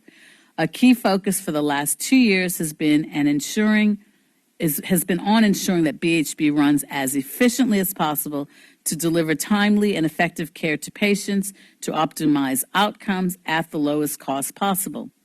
BHB appointed KPMG at the end of September 2018 to work with frontline BHB staff, providing people with specialist skill and training that the hospital doesn't have in-house in order to assist in a number of projects that improve care at a lower cost. In August 2019, a 10-month review on progress and achievements found that every dollar spent with KPMG had a net return of $3.2. Here's an overview of some of the key projects, Mr. Chairman.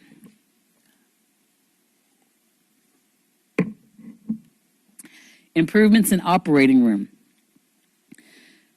Mr. Chairman, new standardized processes and booking policies with daily, weekly, and monthly meetings have helped streamline efficiency.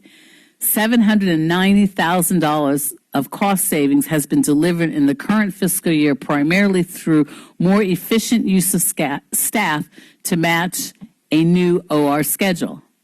Improvements in outpatient services and diagnostic imaging.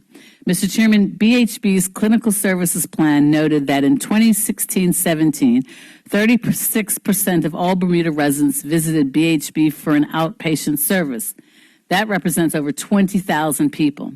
Internal process and communication improvements were made to this busy service along with finding ways to reduce the number of people who do not turn up for their appointments. Such patients cause delays for other patients who could have had that slot and also increase costs of providing the service. A new patient standby booking criteria was trialed and a new patient reminder process to avoid cancellations and gain early enough warnings for other patients to be rescheduled. The result, Mr. Chairman, without any additional hours being added, was 5,300 more patient scans across X-ray, ultrasound, mammography, CT, and MRI, cardiac diagnostics, as well as bone density, comparing 2019 to 2018. In outpatient clinic areas, a 21% productivity improvement was achieved between October 2018 and March 2019, Mr. Chairman. Improvements to patient flow. Work was undertaken to consider quality improvement initiatives that would help patients move through their journey at BHB in the most timely and efficient way possible, to reduce length of stay and improve discharge planning. A daily multidisciplinary bullet round process now takes place on each of the acute care wards that involves the whole healthcare team to review the patient's care plans and how they are each progressing along that plan. The goal is to identify bottlenecks and delays more rapidly and plan discharges safely as soon as the patient is medically ready. This patient-centered work style also highlights system issues where delays are common, so that they can be addressed. Between May and January of the fiscal year, 5% more patients received inpatient care compared with the same period of 2018-19, and there was an 8% reduction in emergency department boarding over the same time period. The emergency department also worked on process improvements, whilst hospitalists on the wards focused on discharging patients safely in the morning, helping open up bed space for emergency patients. 23% of patients was discharged before midday in this fiscal year versus 15% in the year 2018-19. Mr. Chairman, the successful projects that I just mentioned have enabled BHB to care for more patients at a lower cost and have been instrumental in helping BHB navigate the financial constraints in the 2019-2020 fiscal year. Estates management and facilities. Mr. Chairman, the acute care wing provided a multi-purpose built solution for acute medical services, but outpatient and long-term care services at King Edward Memorial Hospital, as well as all mental health, substance abuse, and intellectual disability services at MWI are being delivered from increasingly old and expensive to main facilities. BHB's board has approved the development of an outline business case in the upcoming fiscal year to identify how the rest of BHB campuses should be developed in order to meet Bermuda's healthcare needs. The outline business case will require consultant technical support and staff input to consider BHB's service needs and how BHB campus can best be redeveloped to meet them. Mr. Chairman, BHB people. BHB has worked with the BPSU and the BIU partners in this fiscal year to make a stand against harassment, bullying, and incivility. BHB mandated that all 1,800 staff members be trained in how to deal with HBI, which is incivility, in the workplace. Which is harassment, bullying, and incivility in the workplace. So all 1,800 staff members, Mr. Chairman, were trained in how to deal with harassment, bullying, and incivility in the workplace. And they had the option of in-person training or a recorded video. The HBI program offers a confidential BHB helpline to flag issues, and alongside employee relations staff, there are 16 BHB staff members who have been trained as volunteers of HBI advisors to provide informal support, coaching, and referral to other resources as needed. Intellectual disability. Mr. Chairman, a $1.2 million additional grant to BHB will pay for the development of a BHB community intellectual disability team to support individuals who live in the community but are not resident in BHB's group homes. The demand, Mr. Chairman, for expert assessment and support from people who live in the community is growing. Because there has been insufficient community support to meet the people's needs, currently their only option is admission to a group home or long-term unit. Improved community support will help people to stay in their homes with their families. This gap was recognized in BHB's 2018 Clinical Services Plan, which recommended that BHB multidisciplinary teams' role should be expanded beyond the group homes to support more people within the community. The funds will pay for additional resources, including clinical psychology, social work, occupational therapy, physiotherapy, speech and language therapy, nursing, dietitians, and behavior and activities assistants. Excuse me.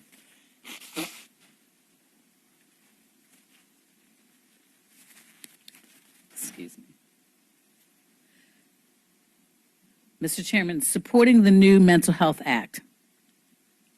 An additional $350,000 for MWI will support an anticipated rise in the number of community treatment orders based on the evidence of similar laws in the United Kingdom.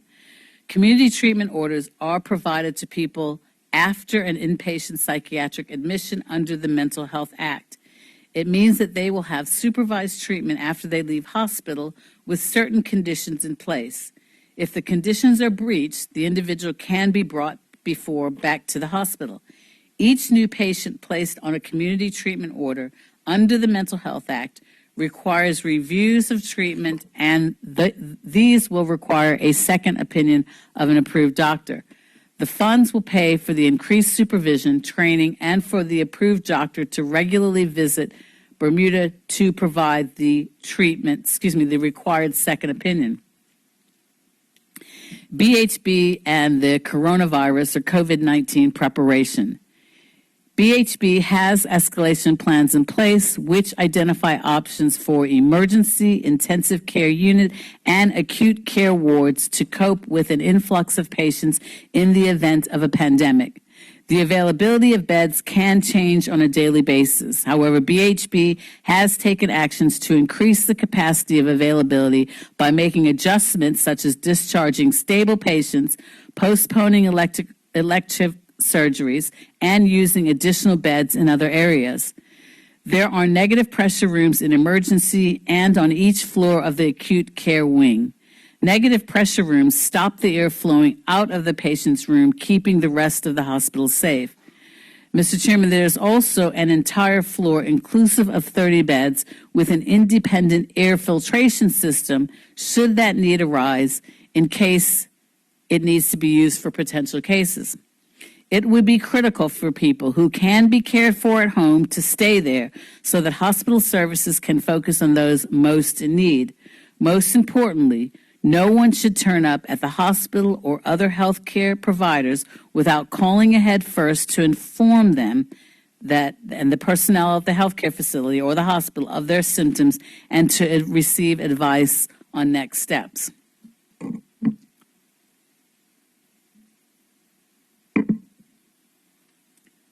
Mr. Chairman, this concludes the presentation for Head 24 Hospitals. Turning now to Head 55.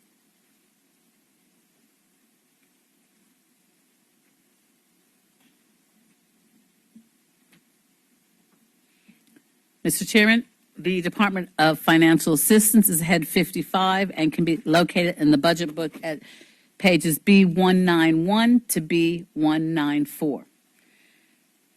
Again, Mr. Chairman, Head 55 represents the Department of Financial Assistance. The mandate or mission. Mr. Chairman, when compared to the prior year, changes have been made to the mission statement, department objectives, and performance measures as reported in the 2020-2021 budget book.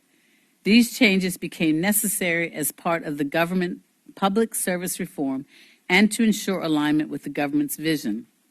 The new mission of the Department of Financial Assistance is, quote, to assist vulnerable Bermudians to maintain a minimal standard of living during challenging economic times, end of quote. Yes? I'd just like to welcome into the chamber former Deputy Speaker from the parish of Sands, Mr.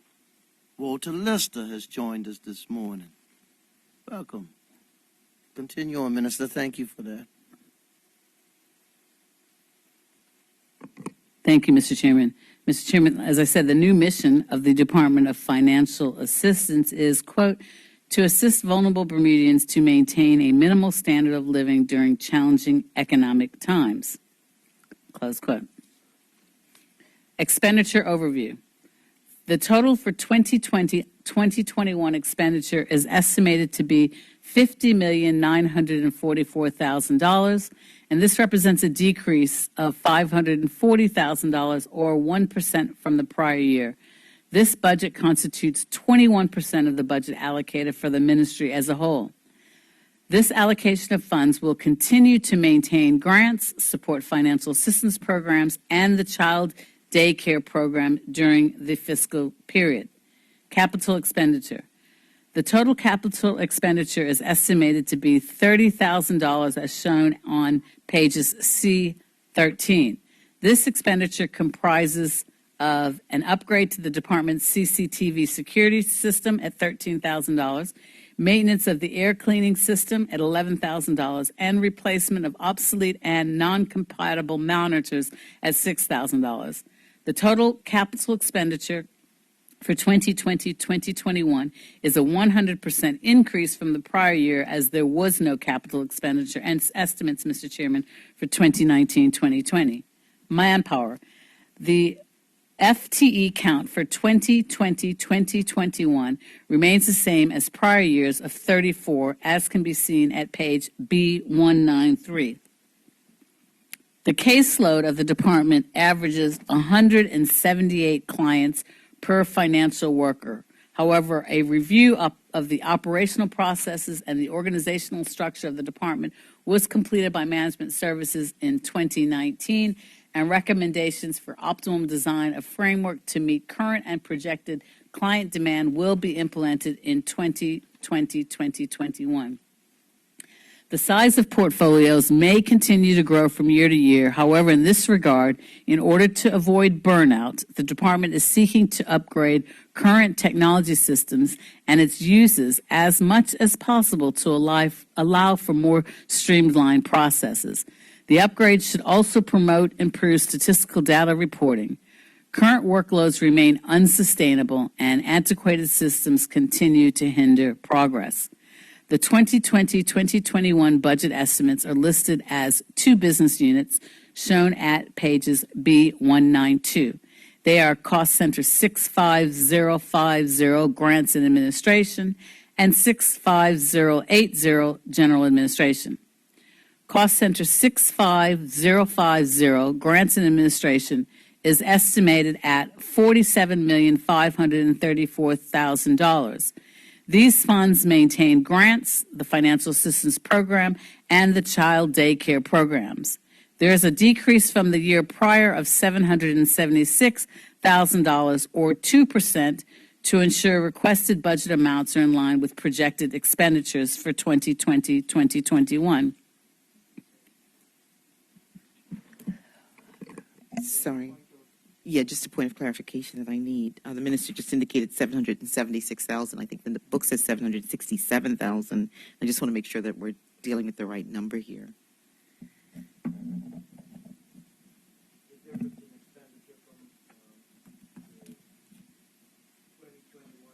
Yeah. On.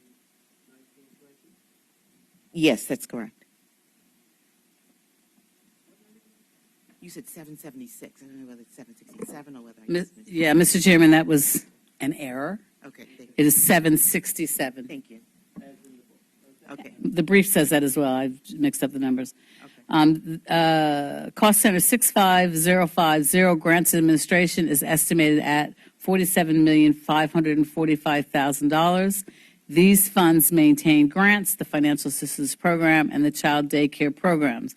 There's a decrease from the prior year of $767,000, or 2%, to ensure requested budget amounts are in line with projected expenditures of 2020-2021. Mr. Chairman, there are 2 types of grants awarded from this estimate. The first involves the issuance of funding to support community-based programs such as Visit Bermuda, Meals on Wheels, and the Salvation Army shelters, and this is all shown at pages C19. The total support to these helping organizations amounts to $613,000. The remaining amount of $46,932,000 serves as the total budget divided between the assisted programs for eligible individuals of $44,848,000 and the child daycare program of $2,084,000. Mr. Chairman, the investigative officers continue to pursue persons or vendors that have outstanding debts owing to the department. There are 79 active cases on their docket. Individuals pay small sums of money towards their debt, which means that amounts owing are carried over from period to period. A total of $493,000 was owing at the beginning of the fiscal year. The total amount recovered by the time of this writing is $81,000. 4 cases have been referred to the Department of Public Prosecutions in an attempt to recover approximately $70,000 of debt. These cases are as a result of fraudulent activity or abuse to the system. Mr. Chairman, the total estimate for cost center 65080, General Administration, for 2020-2021 is $3,399,000, as shown on page B19T, and this represents an increase of $227,000 from the prior year. This change is due to a combination of the 2% uplift in BPSU salaries together with salary increments from the prior budget year of $138,000, an increase in local training by $16,000 to ensure that staff remain certification in 2020-2021, and are kept abreast of current trends and practices in financial social assistance, an increase in travel local by $15,000, which will facilitate the payment of gasoline, repairs, and maintenance of a vehicle purchased by the department in 2019-20 to transport investigative officers, social workers, and financial assistant workers on client site visits. And finally, an increase in local consultant services of $57,000 to assist with legal and other financial assistance reform matters.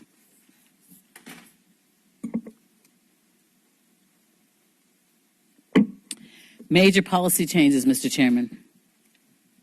In preparation for the implementation of a new structure, financial assistance teams were reorganized and case files were evenly distributed among workers to promote an equitable working environment. As I mentioned previously, Mr. Chairman, each worker now has approximately 178 files compared to 200 that were stated in prior reports.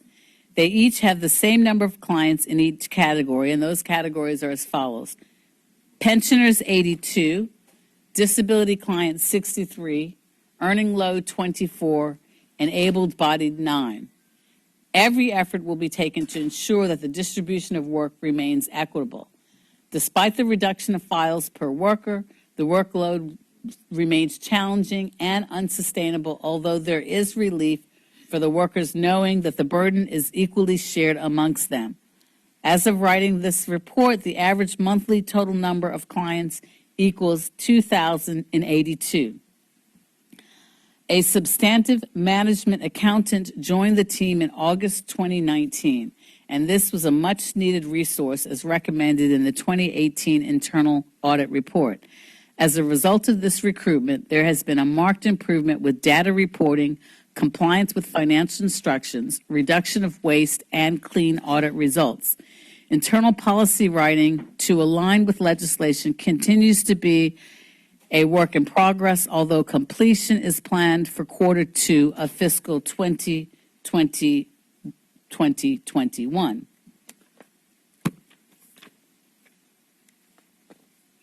Plans for the upcoming year. Financial assistance staff will participate in an extensive 2-day customer service training in an attempt to improve client experience. The first cohort is scheduled for April 16th and 17th, and the second is scheduled for April 20th and 21. Following successful completion of this training, staff will attain an internationally recognized International Leadership Management, or an ILM, certificate. It is the intention of the department to examine and identify a robust technical solution to address audit exit points that underpins deficiencies with the financial assistance system software. The current system limits the capacity to perform compliance checks and does not provide effective reporting capabilities. However, a system is only effective if the users possess the required knowledge and know-how. Therefore, resourcing, roles, and responsibilities of staff will be streamlined in accordance with a new framework to ensure skill sets are adequate and policies and procedures will be reviewed and updated. The department plans to work closely with the Department of Workforce Development to launch financial planning and budgeting programs to assist clients once they gain their financial independence. In accordance with Section 6A of the Financial Assistance Regulations 2004, there is a maximum period of 5 years for payment of an award to, quote, able-bodied recipients. And at the time of writing this report, approximately 15 persons will be affected. The department has already started to communicate with these individuals and is connecting them to other workforce initiatives such as the Earn as You Learn program, which is provided jointly with the Bermuda Tourism Authority. Mr. Chairman, there has been a lot of conversation in recent months in respect to the cost of grocery items in the stores. To that end, the department is seeking to work with other vendors who are willing to provide bulk staple items at lower than retail cost to ensure that allowances for groceries can be maximized. Mr. Chairman, that ends the presentation for Head 55, the Department of Financial Assistance. Minister, we're nearing the bottom of the hour. As you have one more head, would you like to start that one on the other side of? That's fine, Mr. Chair. Thank you. Deputy Premier? Mr. Chair, I would move that we adjourn until 2 p.m. Thank you. House is adjourned until 2 p.m.